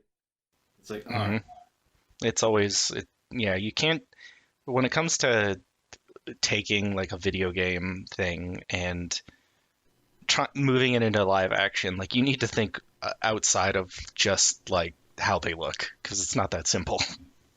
Yeah, they have to actually be able to act, and yeah, dubbing in their lines after the fact, even though they look just like the character, it comes off bad. Well, that just doesn't work, and it's usually very noticeable. Mm-hmm. That's literally what they did with Leon, right? Yep. Wasn't that the thing? Yep. Yep. Right. And he couldn't speak a lick of English, and he comes off as super uncomfortable and awkward in that movie. My favorite part of it is that Leon tells Mila Jovovich to leave a little girl to die. That's just like Leon. Yeah, that sounds just like his character. I don't know. Yeah. Why are people upset? I'll never understand the fan thing where they don't just like, don't you want a good actor to play your character and not someone that just looks like the character or something? You would think. Yeah. So there's also, once you start soliciting comments from the fans to get someone, sorry, my push to talk broke. Once you start soliciting fans to give you ideas, what you've done is guaranteed that you're going to have at least a portion of those people who are pissed off that you didn't pick their chosen person. And you also start giving fans this idea that everything they think should have happened in the movie absolutely should have happened in the movie because, well, you promised to listen to the fans. And I feel like that's something that also they could have known a little better going in, because of the fact that there was a lot of that kind of hubbub after the first movie, where it was people felt way too entitled to say what should have happened in the first movie based on the fact that, well, but they said they were listening to the fans. Mm-hmm. You know what? You will get the movie you get, because until you are putting $20 million up to film it, you're getting what we filmed. Thank you. Yeah. So MJ, of course, never went with the fan suggestions, as Adelaide Clemens was actually discovered by Samuel Hadida. In the director's commentary for the film, which I don't think I mentioned earlier, was only a bonus feature on the French release of the film for some reason. MJ mentioned how Hadida saw Adelaide walk by at Sundance Film Festival, and he had done a double take because she looks so much like Heather. He ended up pursuing her through Sundance to a place where he could say, look, we're making this movie, you should come by and talk to us, come talk to the director. And MJ then thought she was perfect. So even though she had asked for fan input, she didn't listen to any of it. So it's like, why? Did he think she was Michelle Williams and was like, hey, you're a big actress? Yeah, maybe she thought she was Michelle Williams. I'm just picturing MJ following this poor actress around Sundance and like her noticing and like starting to. No, it wasn't MJ. It was Samuel Hadida. Oh God, yeah, run. That's where the Douglas scene came in. They just gave him a hat. Yeah. So, filming began in March 2011 in Cambridge, Ontario, Canada, and finished filming in May 2011. It had a much smaller budget, like we've mentioned, only $20 million, which is a little less than half of the original film's $50 million. And wow, does it show? As we've discussed. During the director's commentary, MJ made sure to point out shots that were lifted from the original film. And it was mainly because it was their way to save money. Why refilm an expensive aerial shot when there's already a fantastic one filmed? And honestly, I can't blame him. It kind of sucks they didn't have a similar sized budget. I did notice that the second time around. I was like, is that the exact same shot or is it just a very similar one? But then they like pan out to the lake and you never really see the lake in the second movie at all. Not that you saw it a ton in the first movie. You pretty much just see it in that one shot. But I was like, that looks pretty similar. And maybe you're getting to this, Whitney, but did MJ say anything about the recasting of Sharon? Because that's one of the things that they go out of their way to reshoot. No. I mean, they kind of had to because Jodelle was a teenager. But they also use and maybe this is to blend better with the new actress, but they also like Photoshop the new actress into the old photo with Rose and Christopher. I gotta say though, that new actress looks fine. And it was only pretty close. The when she's like the demon in Silent Hill and they show her like, spreading the darkness. You can kind of tell there, but honestly, just like her on the couch where Harry's consoling her, I remember I was watching that with a friend, and then afterwards I was like, yeah, that's a different actress. And he was like, oh, I didn't even notice. I feel like they could have saved money there in that even in the first movie, the makeup by the time that you get to kind of that actress, it was so concealing to the actress's actual face. That would kind of be like recasting the little girl from The Ring. Like, no one's going to know. I kind of was disappointed, though, that they kind of changed the look of the demon Alessa, because her face was super clean, and it wasn't, you had, like, weird stuff on her face, and dripping down, and then when they were reshooting some scenes of her wrecking havoc, it was like her face was too clean. But I think they found a little girl who looked similar to Jodelle. I mean, it was okay. It wasn't too distracting, in my opinion. So, Silent Hill Revelation 3D opened number 5 at the box office on October 26, 2012, and made $8 million over opening weekend and grossed a total of about $56 million worldwide. It was definitely not as successful as the first film, which made nearly twice that much. Needless to say, the film wasn't received too well. It was criticized for being a cheaper and cheesier sequel with poorly written characters, plot, and overall descends into direct-to-video mediocrity. Years later, during a 2018 podcast interview with The Movie Crypt, MJ discussed the failings of the sequel. She went in trying to make a certain kind of film, and it just didn't work due to her second-guessing herself about what her producer wanted. She wanted to make a movie he liked, quote, "We made Solomon Kane together, so I really loved this guy, and I wanted to make a movie he liked. With Kane, it was like, that's my movie. It was like, fuck you, I know how to make this movie. And I'm going to argue with you, and I'm going to get what I wanted. With Silent Hill, I felt it was much more of a collaboration. And by the way, I wrote it and directed it, so its failings are my failings. But in hindsight, I should have fought more for a more personal kind of vision for it. But I couldn't satisfy the gamers, I couldn't satisfy the audience, it was one or the other. End of the quote. It also didn't help that Silent Hill Revelation came smack dab in the middle of the whole 3D fad, and MJ wasn't a fan of working in the format since the setup prevented you from moving the camera and you couldn't put it in interesting places. Ultimately, she admits she went into the project eyes open, knowing it didn't feel right and should have fought to make a darker, less audience-friendly movie. She said it's easy to claim all these things now, of course, quote, at the time you have to go, this is a great movie, and you do all this press and you say how great it is. There's a point where you feel your heart sinking a little bit. You go, I've just not got it right, and I know where it went wrong, but it went wrong so far back up the road, when I should have been saying these things and fighting for this thing and making it this more personal, tense, sexual, less accessible movie. She later went on to answer a fan question about the difficulties adapting a well-known game and said, I think was trying to be too true to the game plots, It's a valuable piece of material. The game owners own it, and if you start fucking around with their canon, they'll come and get you. Game fans will come and get you. I like the games, so I wanted to make a game story, but that's the mistake. It should have been the games are the games and the movies are the movies.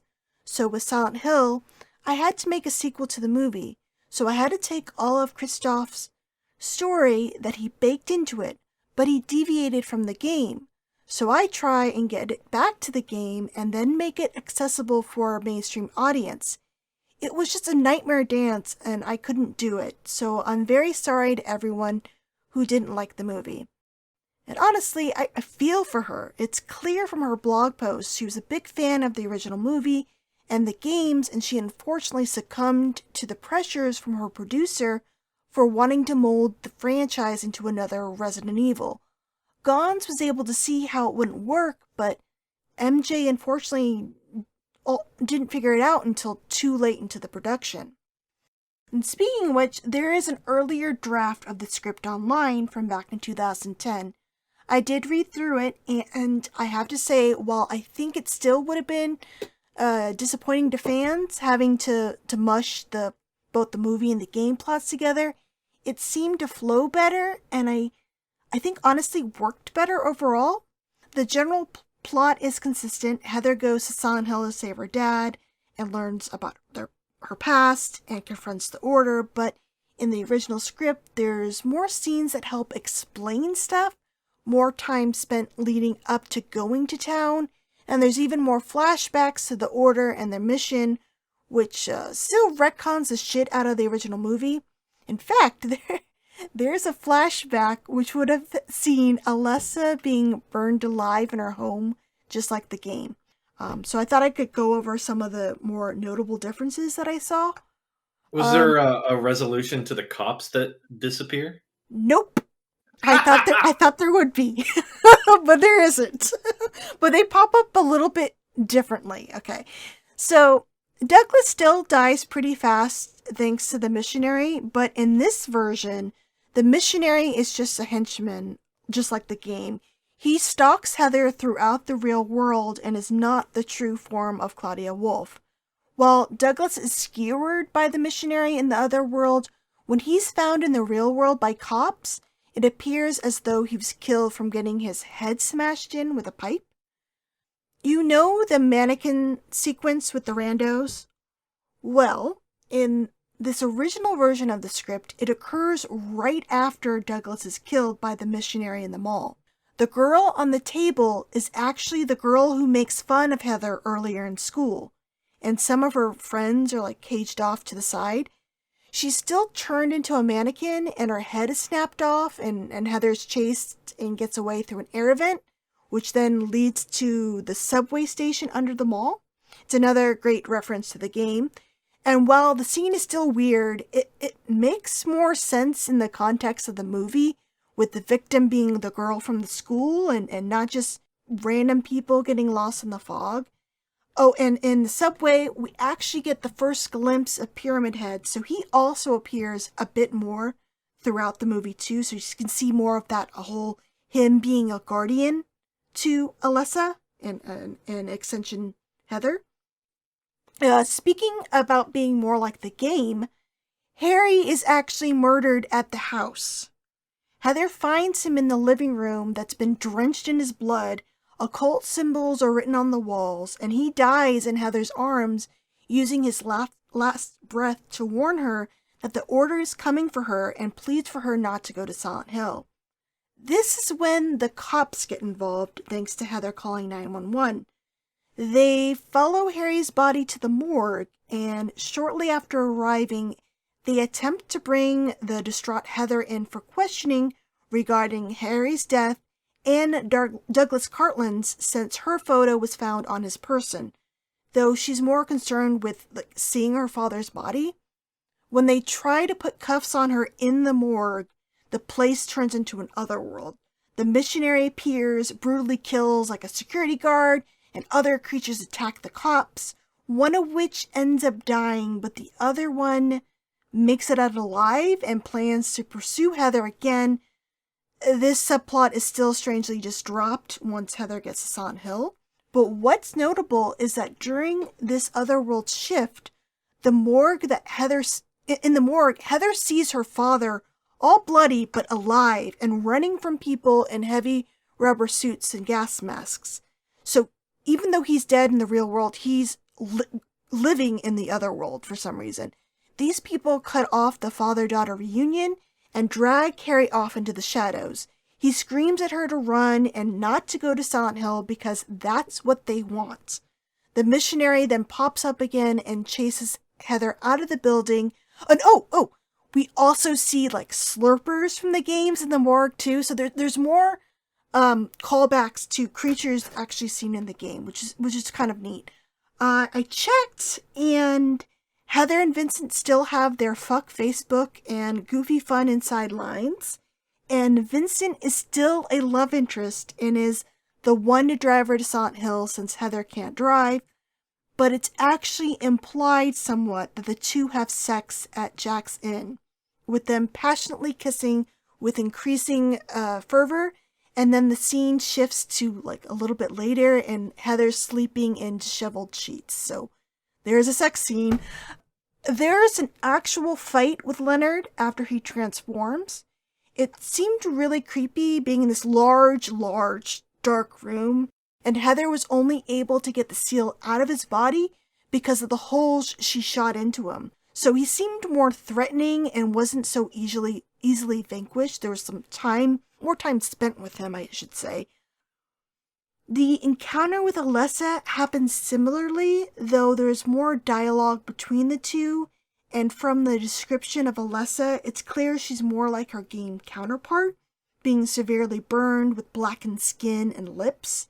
I kind of wish it was more like this in the final film. When they hug it out, there's also more of a back and forth with the life force draining too. Heather wins, of course, because love overcomes hate. At the sanctuary, they are pleased to see Heather, thinking that she's killed Alessa, and with the seal, they can complete the ritual to bring forth their god. There is this kind of neat symmetry with the original film, with Heather providing the vessel for Demon Alessa to wreck the Order in their sanctuary. Heather actively calls forth Pyramid Head with her power, and there's a fight between him and the missionary. Claudia is killed via a knife to the back by Harry, who is freed by Vincent. After the fight, Heather dismisses Pyramid Head. So she has more control.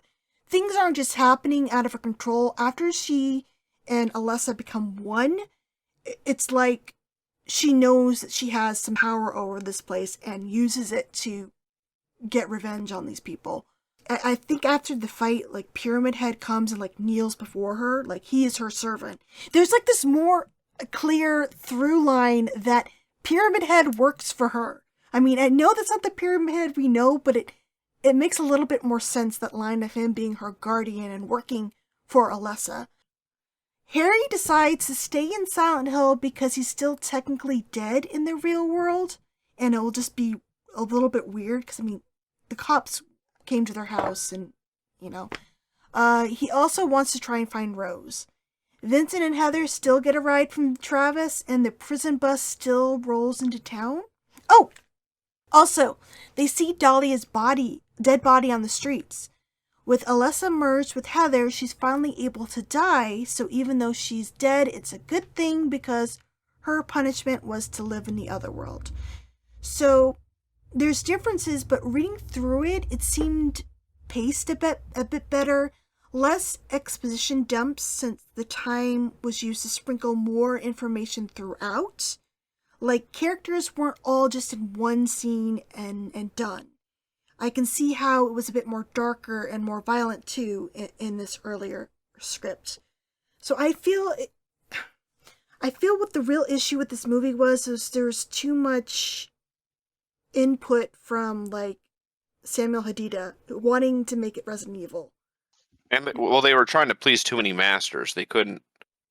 Yeah. MJ had the baggage of the first movie, and she also had what she wanted to do, and I don't agree with the game should be the games and the movie should be the movies. It's like, okay, well then why adapt it? Like, or like do something completely different, like have a new Silent Hill story. But no one's gonna want to. I mean, that early on in the quote unquote franchise, I don't think anyone's really going to be interested in that. They want to see the games. That's why at least fans of the games are going. I think she was trying to say is she shouldn't have tried to force it into the game plot and kind of just picked up the reins from where Gons left the previous movie and went and kind of lightly adapted, but not try to retcon it so much to fit the game's plot. Like, take what she could from the third game that would fit within the story that was already established and not try to retcon the stuff from the previous movie instead. No, that's definitely what they should have done, because, like, it's yeah, like again, I have brought it up a couple times, but the cult thing always bothers me, because, like, the cult, like, the religious order, and I can't say order, but you know what I mean, from the first movie is not the same one as the second movie, even though they say it is. It's just not. Like, those two organizations have clearly different goals. And, like, so many, and again, the retconning comes up, like, so much of it doesn't make any sense at all. Like, even, like, the reason why Alessa's pissed off in the, like, rightfully so, in the first movie, like, doesn't make sense if, like, oh, we were actually trying to summon a demon god. Like, I thought that we were burning her because she was a bastard child or some dumb shit. Like, but like it's so two totally different motivations that don't make any sense when you try and smash them together. Yeah, it's weird. Yeah, and I wish, I don't know. It seems also weird that this single family who's kind of ruling the town from the shadows, like they're leaders of this cult, you'd think they'd have the same beliefs. Right. I mean, yeah. It's a little strange that one would be so concerned with purity and whatnot, and this other one's like, no, we need God to, like, be birthed and set the world aflame, you know? Yeah, it's just like, it's two totally different motivations, and, like, it's a shame because you can, like, it doesn't make sense why they have, more than half the budget either, because this really does look like a Sci-Fi Channel movie. Like, it looks terrible. Like, one thing, when I rewatched the first Silent Hill movie for the last podcast, I thought, like, wow, this, like, really holds up. Like, this looks really good still. Yeah. And no shade on MJ Bassett. I think mostly she just wasn't a very experienced filmmaker at the time. Because she'd made Solomon Kane, which I've gone off about on previous podcasts, but it's just as bad an adaptation of the Robert E. Howard stories as this movie is of the Silent Hill games. And it's also not a very good movie in, like, a general sense. Whereas Christoph Gans was like an established filmmaker with like a real film history, and like a lot of his films are like still thought about really positively. Brotherhood of the Wolf was like a legitimately great, fun movie, but the the difference between these two filmmakers is so jarring that I think, budget or no, it would end up being really clear that one is like a quote unquote real movie that you could show anybody and they'd probably be like, wow, that was actually kind of interesting. I enjoyed that. And the other being like, oh no. Yeah. The yeah, no, I definitely agree. The dip in quality is like quite noticeable, and it's like one of those things where like any like qualms you might have had with the first movie seem to just kind of like melt away when you compare it to the second You're one, like, because it's wow, just it could have been it could have been so much worse. worse. I think I was surprised because I saw Solomon Kane before I saw Silent Hill because I liked the source material and I was getting ready for, like Christoph Gans. I saw Brotherhood of the Wolf to get ready for the new movie, and when I saw Solomon Kane, it blew me away, and that's why I was so surprised when I saw Revelation, and I was like, "What is this? The same person?" Like, because say what you will about the tone or adaptation versus the source material, when I saw just the movie, I knew of the character, but I hadn't read the Robert E. Howard stories for that character. But I love the movie. I think it's dark. It's got this gritty tone, and it's got a great lead performance. So when I saw Revelation, I didn't see any of that. I guess we can debate the merits of whether MJ was experienced enough, but Solomon Kane isn't like a small story. And it's the same. You said, Whitney, that it was the same production company. Samuel Hadida produced that one as well, right? Yes. Yeah, and so when I saw Revelation, that was the most shocking part, was I didn't see any of what I loved about Solomon Kane visually, or it didn't even seem like the same director. That's why when I heard about Revelation and who was directing it, I was like, oh, okay, well, it's not Christoph Gans, but someone good is doing it. And MJ Bassett went on to do some of the episodes for the Ash versus Evil Dead, which are also pretty good episodes of that series. So yeah, every time I see that movie, I do not see that director's fingerprint on it.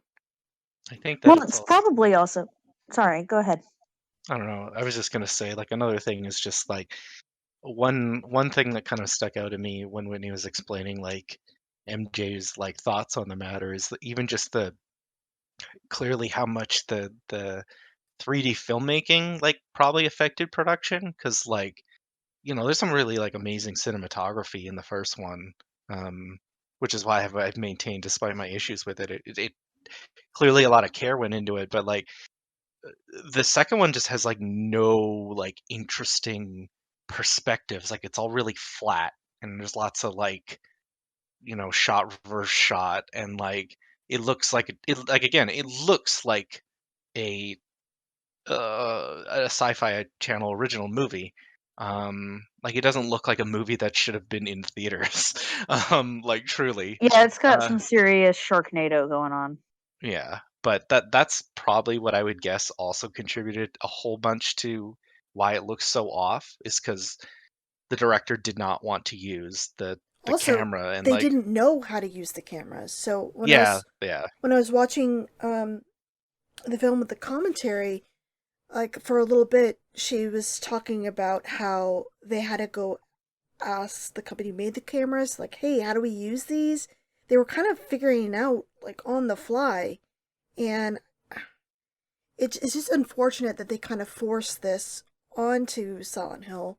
I mean, there are some cool things you can do. Like there was some interesting shots when I saw it in 3D. You're like, oh wow, that did look pretty cool. Like with the other world kind of coming into the school, there was some interesting looks there. But overall, it made it it made it cheesier than it had to be, because they had to put in these clearly made for 3D shots, and it was like their first rodeo. If like they had experience making 3D films, maybe they could have done some more artistic shots if they knew how to properly use the camera. I remember the scene with the nurses, and sorry, they're barking. You know, the scenes with the nurses and they're trying to untie Vincent, and there's that scene where the camera seems attached to the gurney and it's flipping over. Mm-hmm.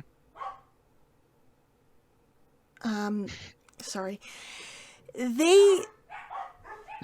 I'm sorry. It's like every time you go to speak, they go.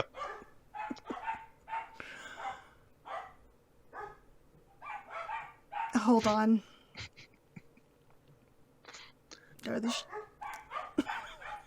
Seriously, whenever I try to talk, I mean, you guys are talking, it's fine if they bark because I can just remove my silence. But it's like, come on, guys.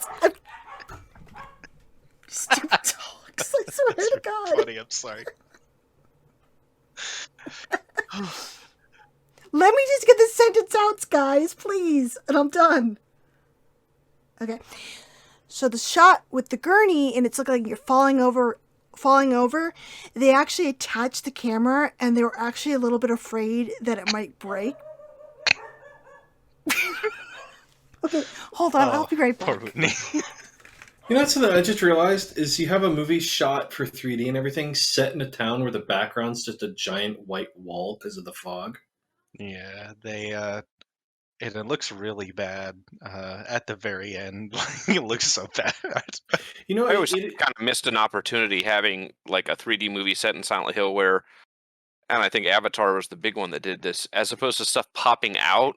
It was about the depth going inside the screen, and for something like Silent Hill where you can build up all these layers, it just seemed like a missed opportunity. Well, that's what I was saying with the Resident Evil movies is the opening of Resident Evil Afterlife, which was the first one with 3D in it, is like Alice standing on this like airfield where there's like dozens of airplanes, and you just see them going off for like a mile, and it's the coolest thing in 3D. You feel like you're looking into like one of those like 3D periscope boxes or something.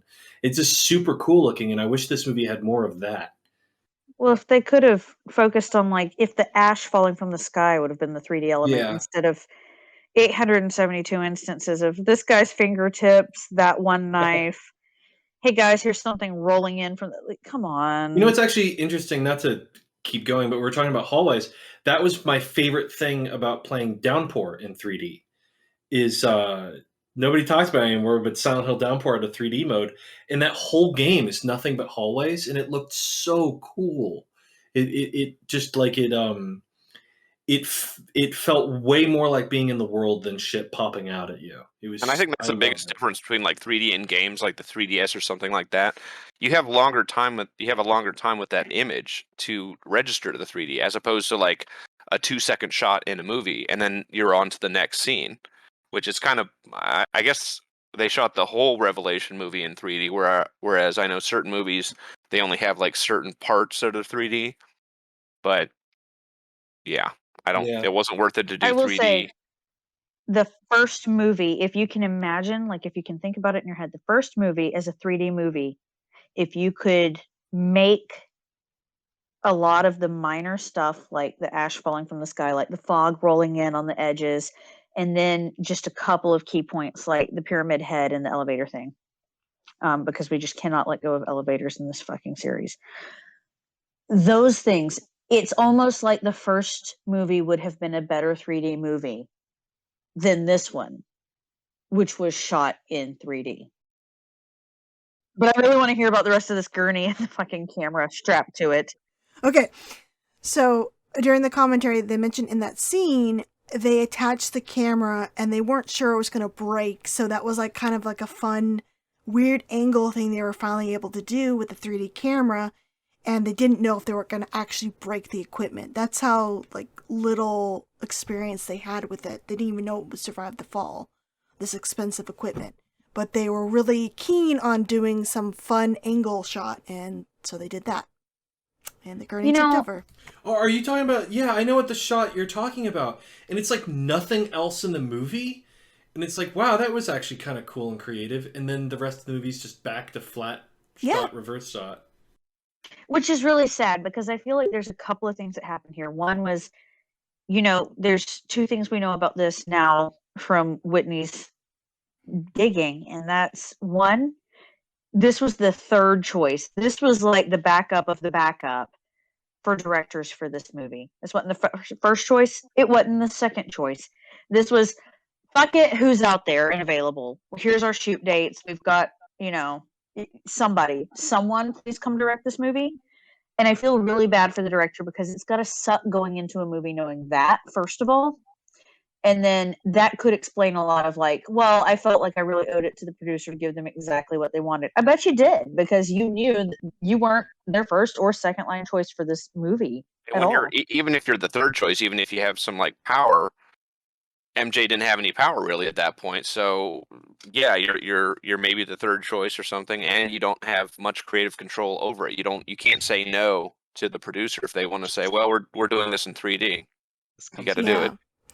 So there was a lot working against this production.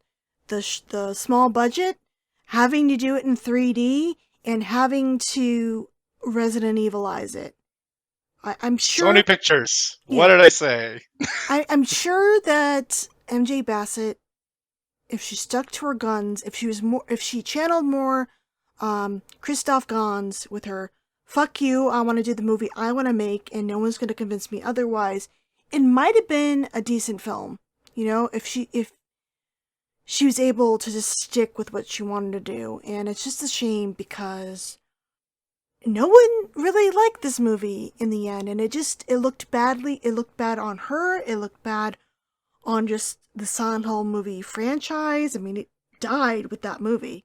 It might be coming back now with Christoph Gans, but it's just people said that they really liked the first one. It was the pinnacle of what a video game movie should be for a while, and then to have its sequel be this schlock sci-fi TV movie, it's such a shame. Yeah.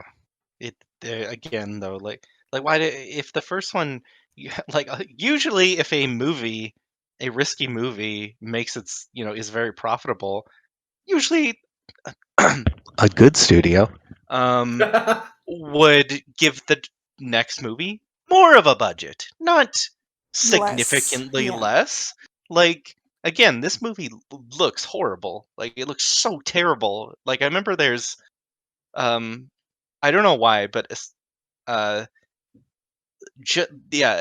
Destiny brought this up, but the entire last set looks so bad. It looks like a weird I hate to say fan film, but it really does look like that. It looks like they had no money. Here's a big statue of Valtiel. Sean Bean is the most expensive thing in the frame. And it just the costumes look terrible, the makeup looks terrible, the CGI looks terrible. All of it looks so bad. And there's no wonder this movie is such a pile of trash, regardless of anyone's talent, because it was set up to fail. The most expensive thing in the frame is desperately trying to get out, but is unfortunately handcuffed.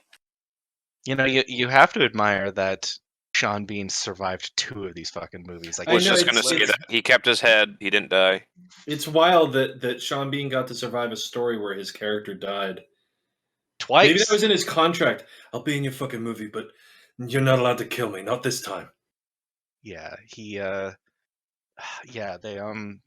I don't know, it's just one of those things that you can just see all the meddling, you can see all of it's just one of those tragic Hollywood things where there was no way it was going to work out. Producers who have never directed a movie who forget that there's a reason that they've never successfully directed a movie, that kind of meddling.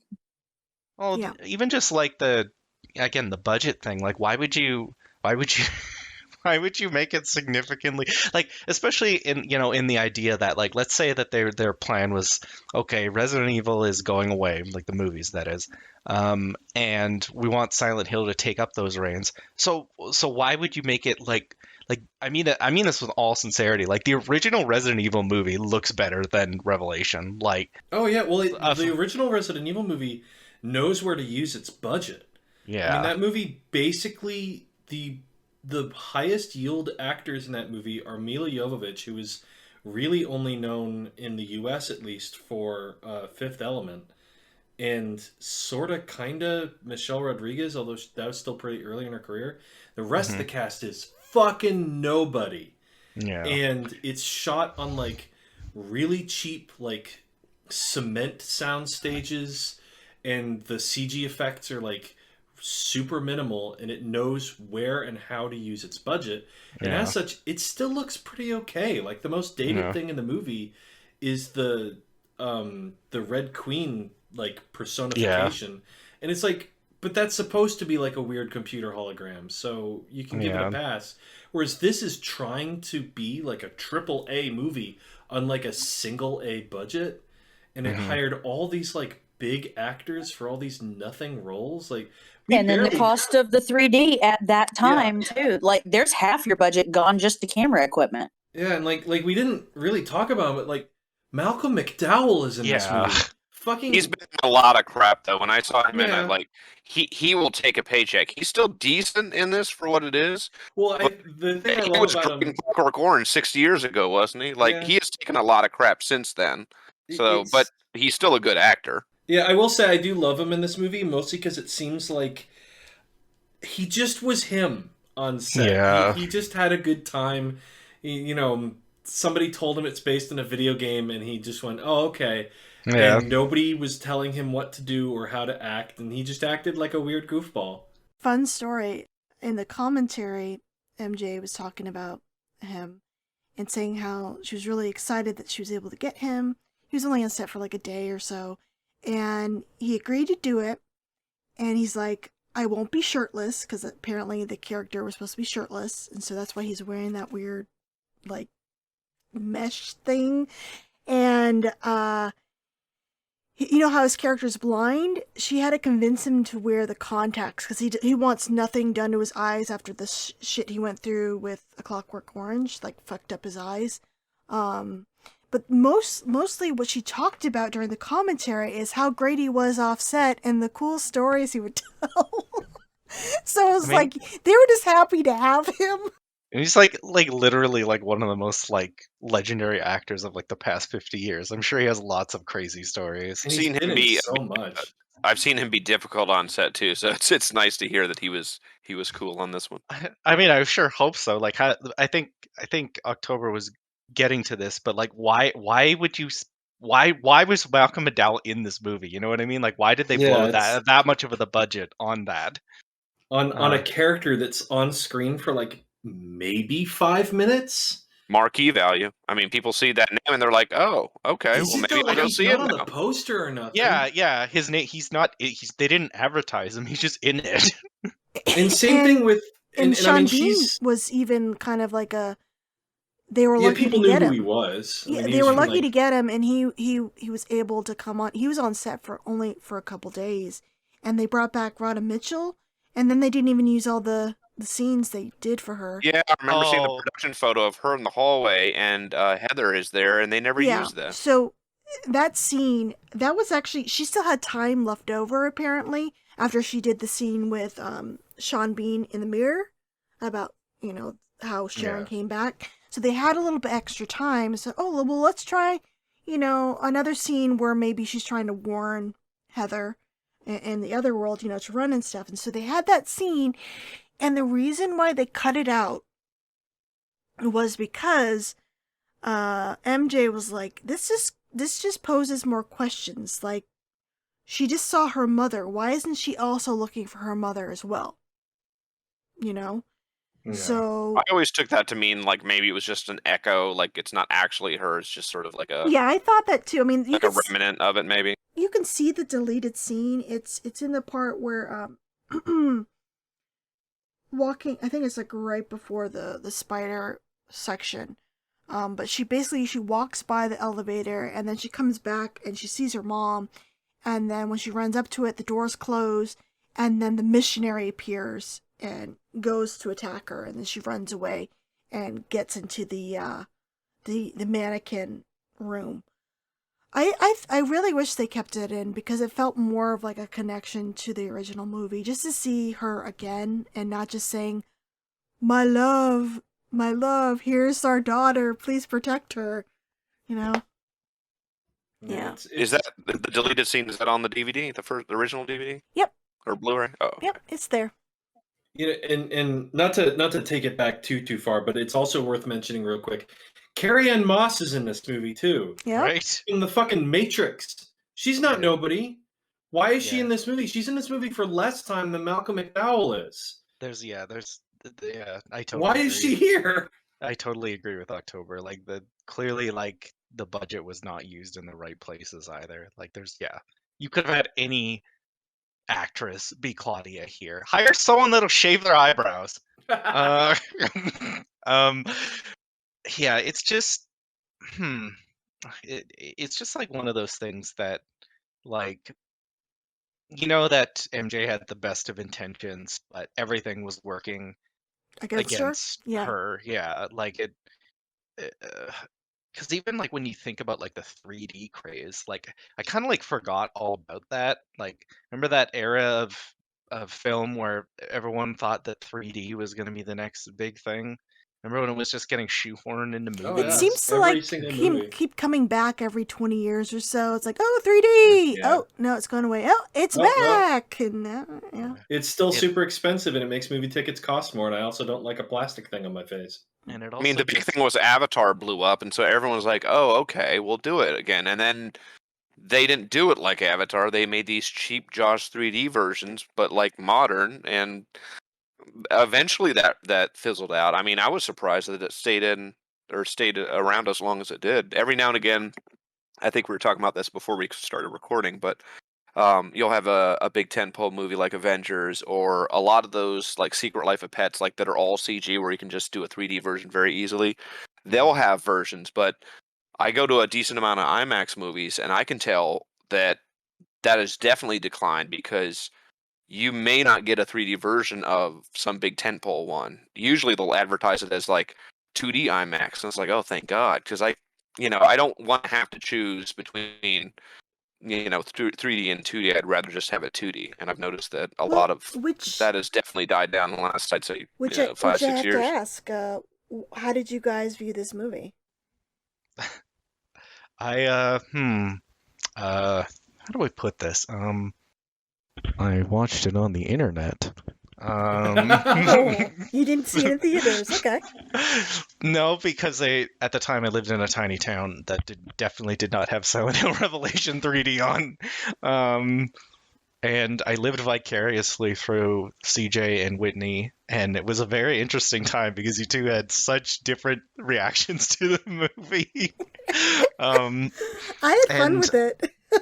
Yeah, I mean, it's a fun movie. Like, I'm not trying to like sound mean when I say this, but it is legitimately like I can put on this movie and I will laugh a whole bunch.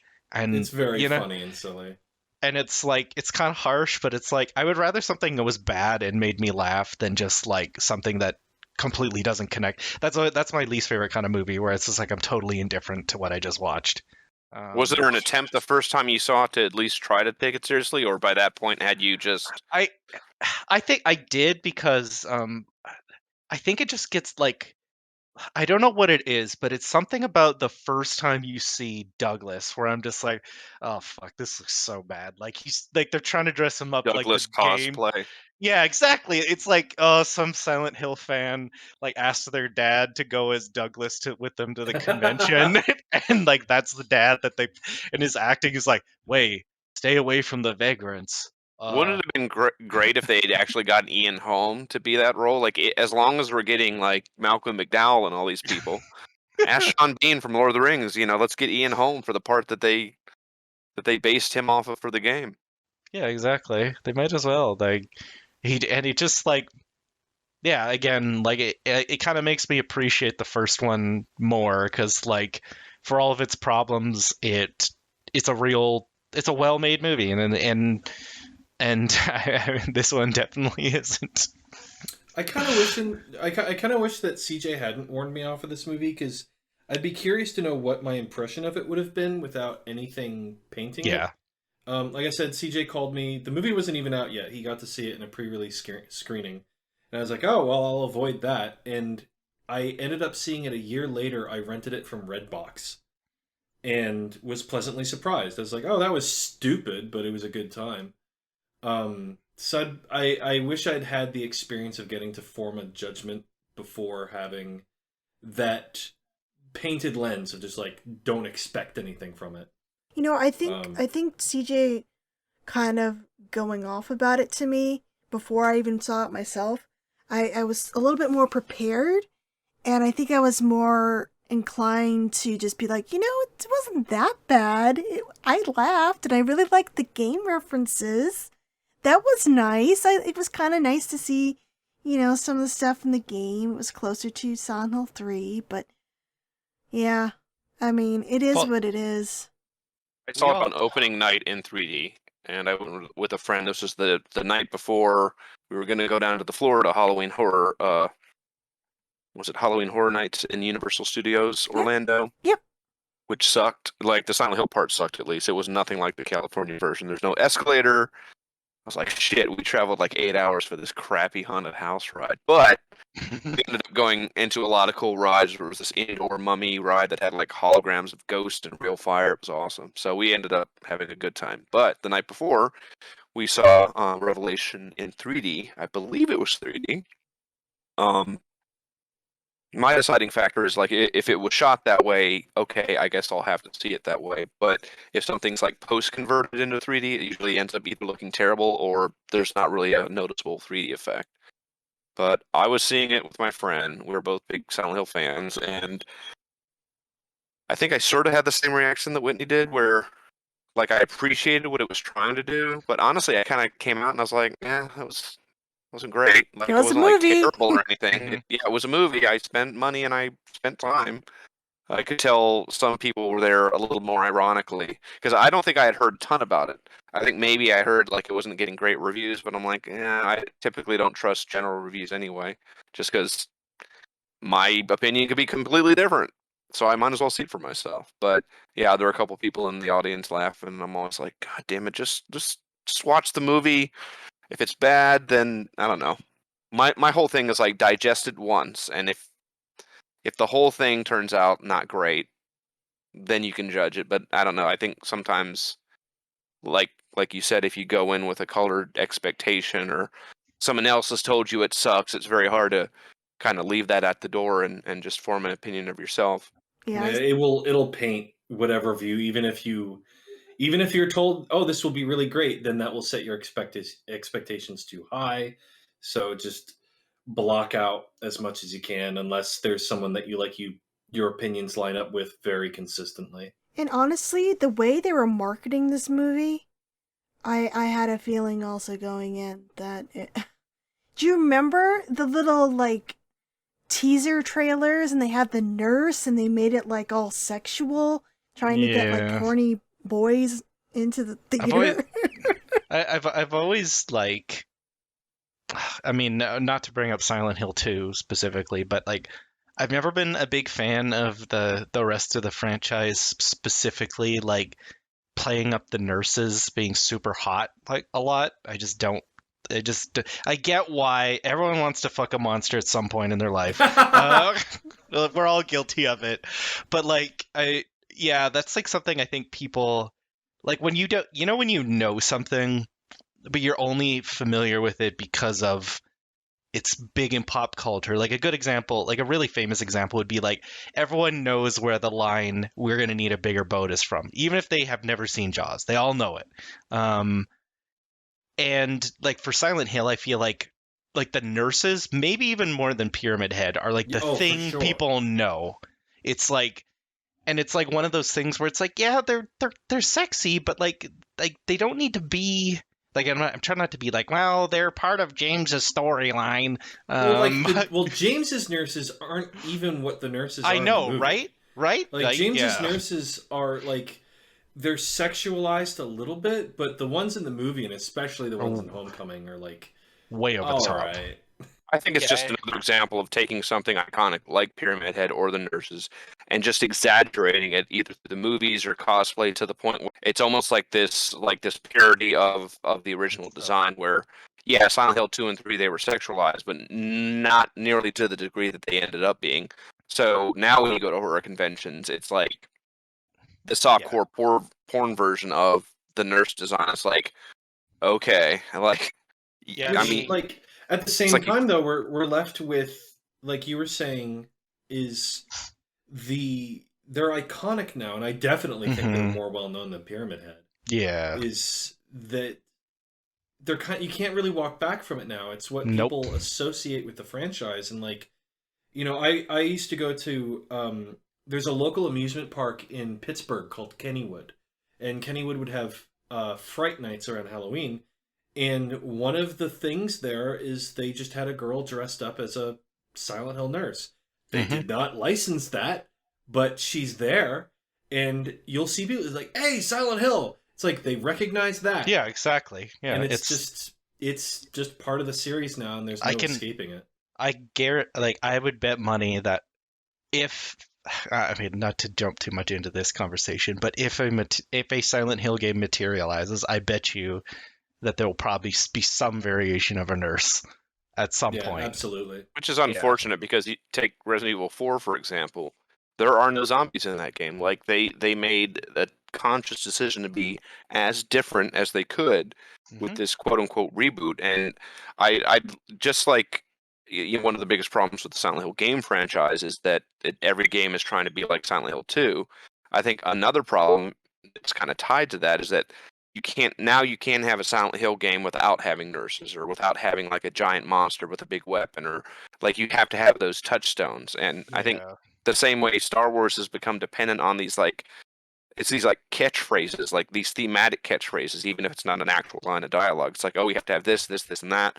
Like, well, that's not the way you organically come up with a story. Like, and even if it fits, I think by this point, like, just don't put it. It's too familiar. So if you want to have something different and really distance yourself, like, I mean, PT was a great example because there's nothing really Silent Hilly about it. I mean, like, atmosphere-wise there is, but like design-wise, like Lisa didn't really look like a nurse or anything like that. And granted, that's just a teeny little demo. But you have stuff like the baby in the sink, and that's still creepy, but it's creepy in its own different way. I mean, So, I think ultimately Silent Hill's become its own worst enemy in some ways. Yeah, I think it would come down to developers just being brave enough. I mean, PT is certainly a sign. You can make a Silent Hill game that looks nothing like Silent Hill, doesn't use any of that iconography. The thing is, it just has to be good, and relying so heavily on something as pointless as the nurses at all to begin with, like sexy or no, they're such a small part of those original games that it's just a sign of being afraid that it's going to fail. And I think that's a self-fulfilling prophecy. Just do something new.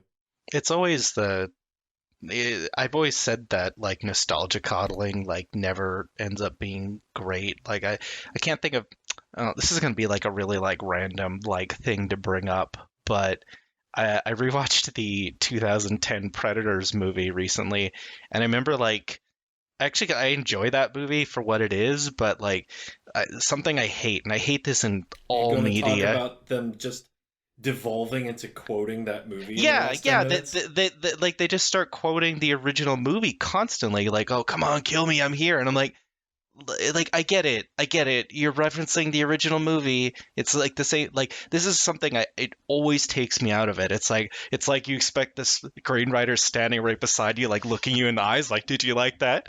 Did you enjoy that?" It's like the same as the nurses. It's just like, oh, the nurses are sexy, like especially in Revelations. It's like over the top, you know. So let me ask you guys this: since Gons is going to, I guess, reboot the movie franchise, would you rather him make his own Silent Hill themed story, or try his hand at adapting another game in the series, whether it be like Silent Hill 2 or 4, something that doesn't connect to the Alessa story?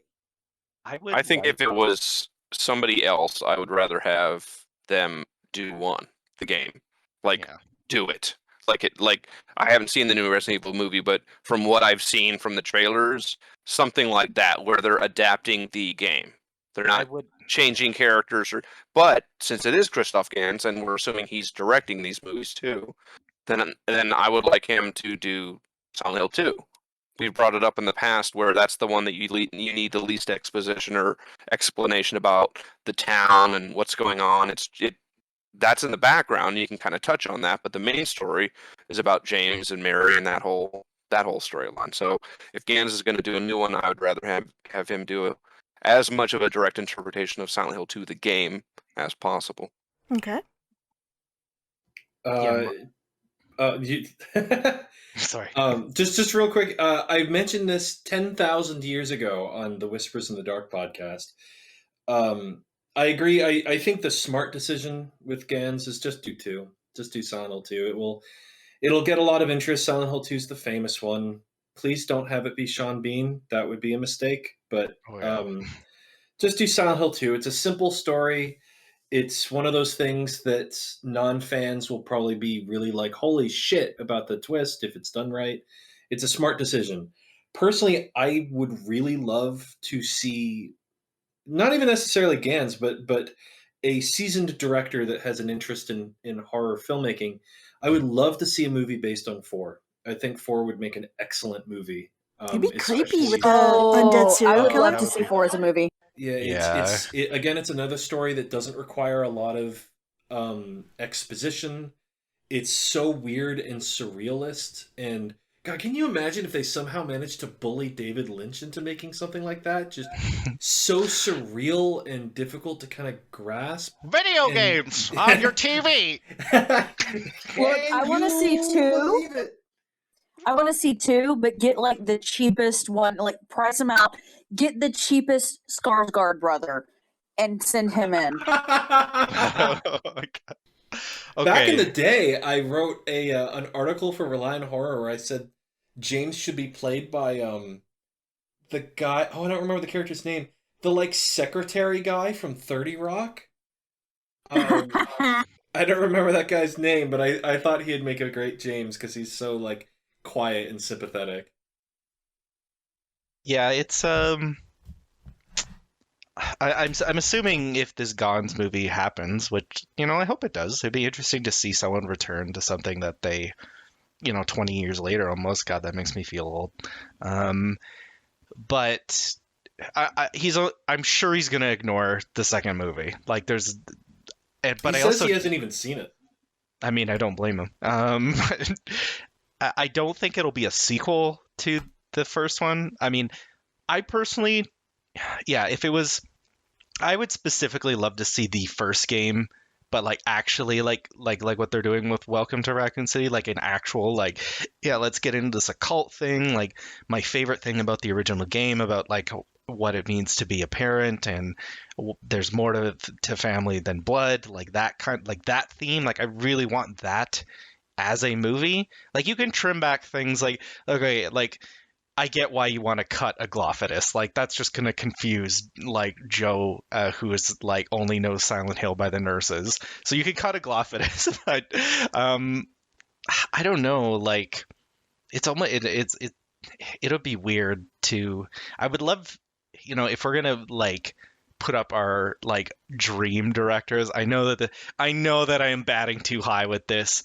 But who's someone who is very like outwardly like a fan of Silent Hill and of Silent Hills 2 specifically is Guillermo del Toro. Yes, please. I want him to make a Silent Hill movie, but it wouldn't be based on one of the games. It would be we've talked about this lots in like the many times we've podcasted together, but a Guillermo del Toro Silent Hill movie that takes place in the universe of the games but is not an adaptation of one of them. It's just like like one of the many people that strolled into the town by accident or whatever. Not by accident, you know what I mean? Mm-hmm. Yeah, that would probably have more freedom to be its own thing, obviously. I mean, he did win. He is an Oscar-winning director, so it would never happen. But it's certainly not after PT. I mean, that bridge is pretty thoroughly burned. He's done. Yeah, he's done. He's like, but that would be my dream if we could have anyone making a Silent Hill movie. I just want to see Miyazaki's take on all of the different monsters from Homecoming. An animated Silent Hill would be pretty. Yeah, that's something cool. that doesn't get brought up a lot. I know, Whitney, there was that unauthorized or incomplete, or it was complete but it was never released, the Silent Hill 1 comic book. Yeah, from it was gonna be released, and then there was an issue, I think, with Konami, and they decided not to release it. But it was like fully completed, right? Yeah, it was completed. They didn't release it. And that's every now and again I'll watch an anime and I'll be, or like Miyazaki or something like that, where little touches, you know, especially like Spirited Away with all the weird demons and monsters in that one. I'm like, you know, why? I think there's room for a Silent Hill anime.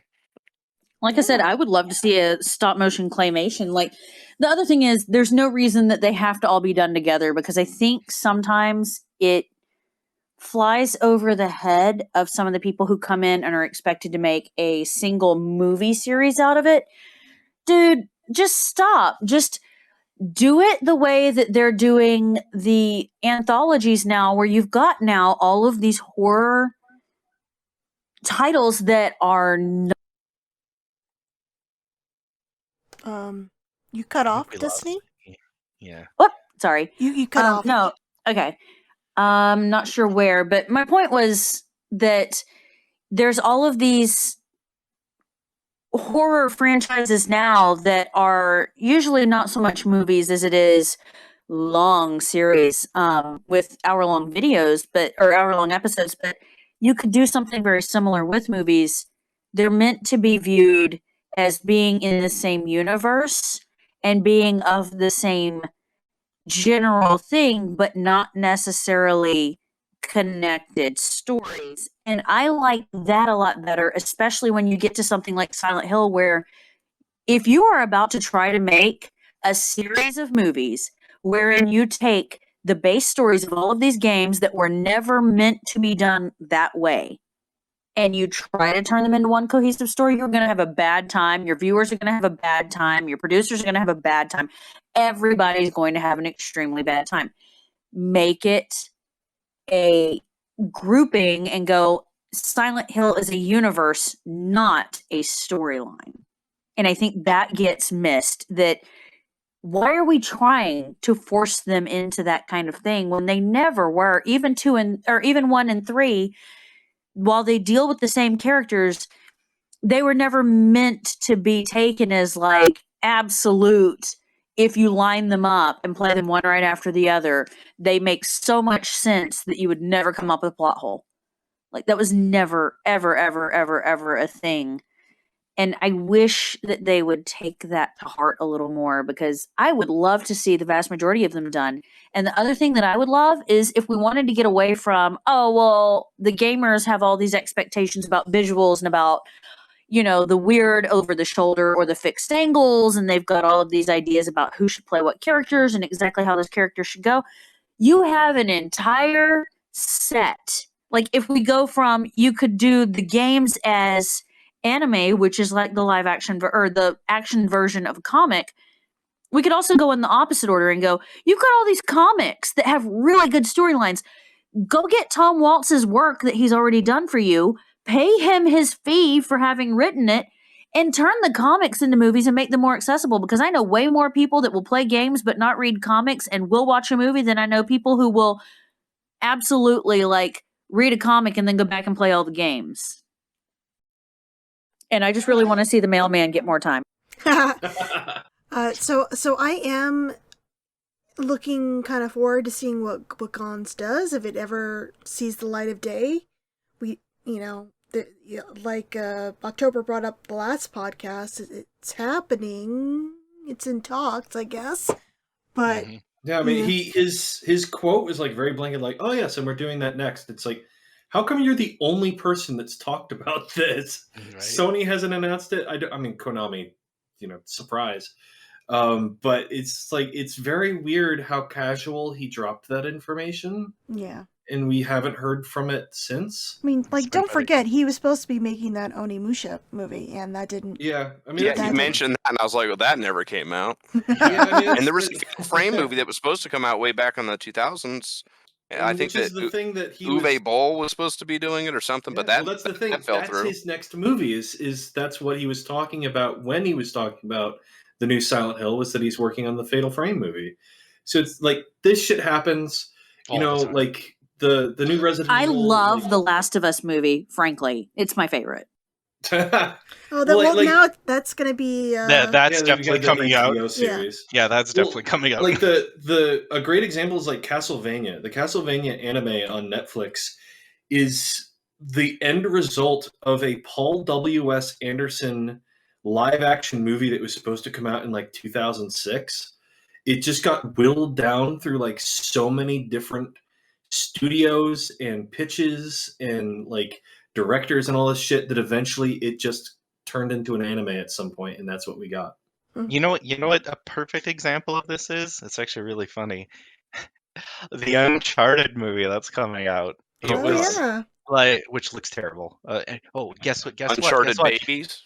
Yeah, guess what? It's a Sony Pictures movie. Worst movie studio. Okay, I don't have a dream director, but can we get Lionsgate to make the next Silent Hill movie? Well, technically, Lionsgate made this one. Yeah, they were one of like the 8 studios attached to it, weren't they? Yeah, but just give them total control, like nobody else, just Lionsgate. But yeah, a lot of these video game, like they're like a lot of people get like kind of jumpy at a lot of video game, like alleged adaptations, but like almost the thing about like licensing and especially movies is like the rights are like bought and sold like all the time. And that does not mean like there was a plans to make a God of War movie way before the 2018 game that everyone loves came out. Like, and that just never happened. There was supposed to be a Shadow of the Colossus movie, never happened. Bioshock movie never happened. Yeah, There's exactly. been like, you remember the Peter Jackson Halo movie? Yep, I remember that. Oh.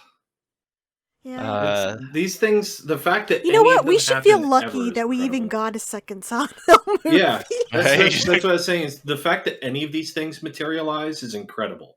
Yeah, and honestly, as much as Silent Hill Revelation got wrong, it could have been a lot worse. To quote Jurassic Park, you could have gotten like a House of the Dead style, like seriously straight to video version of Silent Hill. And all things considered, if Revelation is the worst it can get, we can do a lot worse. Not that it's perfect, but it could have been a lot worse. Yeah, the only Uwe Boll movie I've ever seen was Dungeon Siege, and it was like, oh my god, this is like so horrific. But yeah, I don't know. I mean, I hope it sees the light of day because again, it's I won't say like video game movies are in like immaculate state, but they're way better than they probably ever have been now. With like, I'd say video game movies right now are in the place comic book movies were in the 90s. Yeah, like, that's about. They're starting to get kind of okay. There's like a little glimmer every now and again. We're not quite there yet, though. But I think we're on the cusp of hopefully, like the Spider-Man of video games. People are kind of changing their attitudes towards video games in general. It's now become like so many people play video games now. Mm-hmm. It's very common to have a video game console in the homes. Hey! Nowadays, I just need to bring this up. There is a canonical plot point of a Star Wars movie that only exists in Fortnite. That's how big video games are. Like, I'm not even joking. Somehow Palpatine has returned, and he's in Fortnite, and it's like honestly, like in terms of I forgot about that. Right. Yeah. The broadcast that there's that Fortnite is Star Wars canon, but it's a very different like industry. Like, video games make so much more money than movies do. Like, it's not even close, honestly. Like the big ones. Oh yeah. I mean, video games outpace Hollywood movies like 10-1. I looked it up the other day, and it's ridiculous how much more money video games make. Especially considering it's that $60 a pop too. For that experience. Well, it's so funny to me how and much the DLC. It's so funny to me how much money video games make now, and yet they're still like the political scapegoat. Like the world would be better without video games. It's like video games are like one of the main money making entertainment things on Earth. What the fuck? Like, I'm about to call myself out especially to October, who has been banging on about this for the last 2 years. I still play Fallout 76, and I still actually pay to download the skins and the shit to build my camp up. Hey, Because if you I'm know going to what? spend 2 hours doing something, and You're I've got the choice between gonna look good doing 76 and a movie, I built a spooky camp for Halloween and handed out Halloween candy, okay? Like, Honestly, fuck yeah.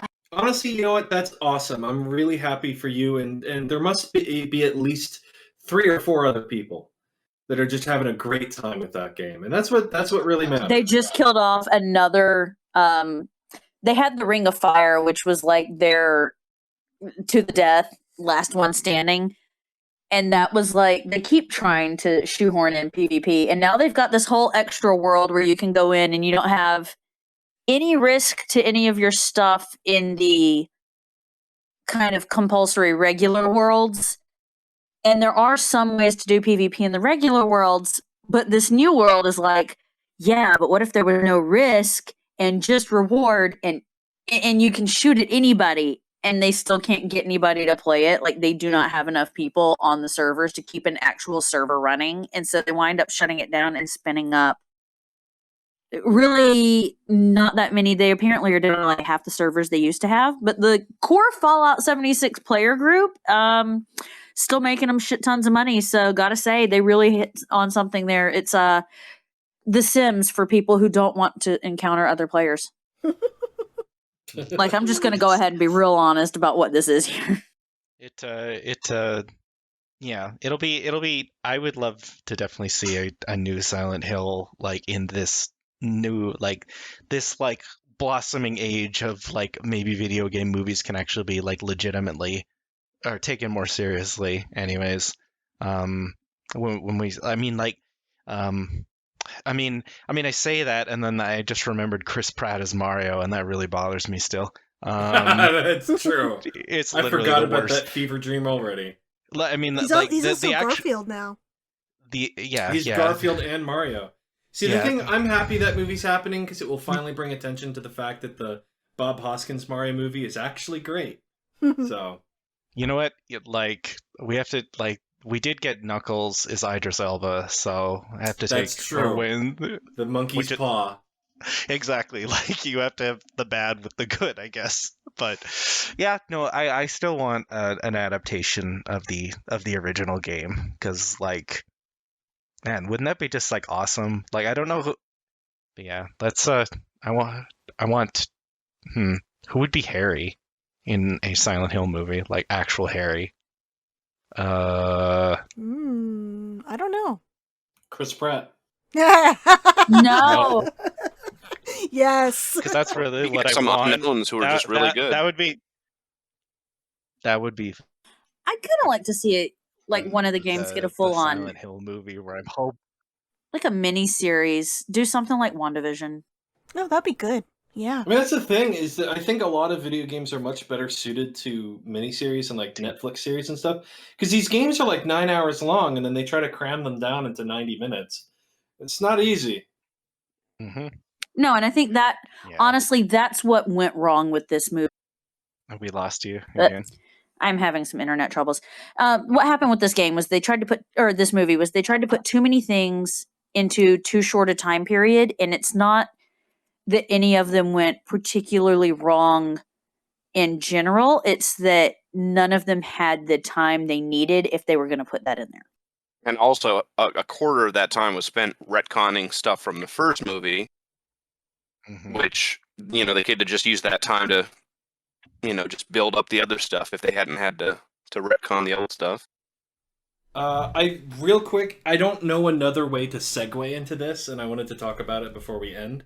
Okay. I wanted to briefly mention Silent Scream, which, due to the fact that this film released in late October, and after Book of Memories, Silent Scream is the very last Akira Yamaoka Silent Hill song, which plays during this film's end credits after Reign of Brass Petals plays. Oh. It is an excellent song. It has Mary Elizabeth McGlynn on vocals. We forgot to talk about the music. It has Akira Yamaoka's music, and Jeff Dana is back as well. Yep. The score for this movie is really good, honestly. all the music was remix great. all the remix tracks sound great. And like I said, I just want to give a special shout out to Silent Scream. If you, the listener, haven't heard it, check it out. It's an awesome song, and I really love the chorus for it. It's one of my favorite things about this movie, and like I said, it's the very last Akira Yamaoka Silent Hill song. If we're talking about favorite things about the movie, honestly, I really liked the lighting, and I think they did a good job of creating depth where there really probably wasn't much on the set using the lighting that they had. And given how little budget they likely had for that, I think they did a really, really good job with it. Like, I really like the saturation, the coloring. I like the visuals of the movie a lot. And I actually like the movie overall, but I do put it in like Evil Dead territory. It's the same kind of campy fun, but the music is stellar. The costumes were actually pretty good, and I really enjoy the visual effect of how they set up their lighting and their sets and the colors that they used and kind of kept everything in this undersaturated but still dark and gritty look. Yeah, I think my favorite bits were the references I could like, hey, that's from the game. And I did like, before I saw Memory of Alessa, and before I saw a good view of Alessa on the carousel, that whole sequence, I got really excited because I was like, oh, this fight's gonna be so epic. I'm gonna love it. And the music swelling, it was really exciting to see that part. And then, yeah. Then I saw her Juggalo makeup, and I was like, oh. But there were some great bits. I laughed a lot. You know, the fuck Facebook and goofy fun, and you're fucked up, but you're goofy fun inside. I mean, I still quote that shit. So it's definitely like in the world we live in right now, Silent Hill Revelation said "fuck Facebook" back in the day. In the movie. We should have listened to Silent Hill Revelation all those years ago, and we wouldn't be in the mess we are right now. Yeah. It was literally in the people who title. just came to school, don't need friends, and said "fuck Facebook." Hipsters. You know what's kind of funny is the quote. We keep laughing about it, but really, for all this movie's problems, we kind of keep coming back to the same thing, that it's kind of fun to watch. Mm-hmm. So yeah, it's goofy fun inside. This movie's kind of fucked up, but it's goofy fun inside. Yeah, I remember there's so many just strange scenes in it. Like right before the goofy fun inside, there's just that one guy on the bus. That's the homeless guy. What is this about? What is the point of this? And he has the little Robbie doll. Yep, and yeah, I think my favorite part of this movie, and I feel like I'm cheating because I'm just saying something I think is really funny, is when they go back to Heather and Harry's house, and it says "Welcome" or "Come to Silent Hill," and it's written in blood. First of all, whose blood is that? Who wrote that? I remember CJ pointed this out. Is it supposed to be Harry's? I guess. And then there's little poops on the chair for some reason. Dude, one of the order members are like, "Fuck you, Harry," and they just took a dump on his couch. But that's my favorite part of the movie because it always makes me laugh so much for some reason. And then Vincent and Heather are like, "Well, we should definitely flee from the cops, because we definitely don't look suspicious now." But it's a fun movie to watch. Like I said, my least favorite kind of movies are always the ones that are just not engaging on any level, and this one at least makes me laugh. So that's the best thing about it to me. So let's wrap this up. Do you guys have anything you would like to plug that you're working on? I'll plug myself. You can follow me at Sissel the Cat on Twitter. I do art commissions. Yeah. I draw spooky things. And sexy things if you want to pay $10 extra. You can follow me at Levito on Twitter. That's at LEVIT0. I just started full-time news writing at USA Today, so if you want to, you can see some of the stuff I write there. I'm working on a few stories right now, but they're not going to go up for a bit. But yeah, that's where you can follow me. Hey, congratulations on the job. That is like actually really super cool. Thank you. I am laying low right now. I am going to have some big news coming up, so by the time we all get back together, I'll be able to share a little more. Yay! Well, we're gonna do an episode on Book of Memories. I'm hoping maybe to record in January or February. William? All right, William, you're up. And as usual, you can follow me on Rely on Horror. We have news and articles every week, every day, and we have something special coming up. We're going to have an exclusive collaboration with a horror developer for the launch of a couple of their titles, so stay tuned for more info on that. Okay, and nothing really going on with me lately. I hope to get this out semi-soon. I want to thank you guys so much for joining me and re-watching this masterpiece. It was really fun talking to you guys about this movie and its failings and kind of just our whole, thoughts about it. I'm just glad that we can look back on it and still find enjoyment out of the car crash that it was, Don't take life too seriously. Yeah, we got a bad movie, but hey, at least we actually got a movie. We got two. A lot of video games can't say the same, so and we're gonna get maybe a third, so that's looking nice. So yeah, I guess that should do it. I hope you guys have a great weekend or great rest of the week, and speak to you all again real soon. Bye, everybody. Bye. Goodbye. Bye. Voices in the Static, the podcast of the Soundhill fan site, soundhillhistoricalsociety.com, was recorded and edited by me, Whitney Chavis. I want to give a big thanks to all my guests and you guys for listening. It's been a blast gushing about this series to you all over the years.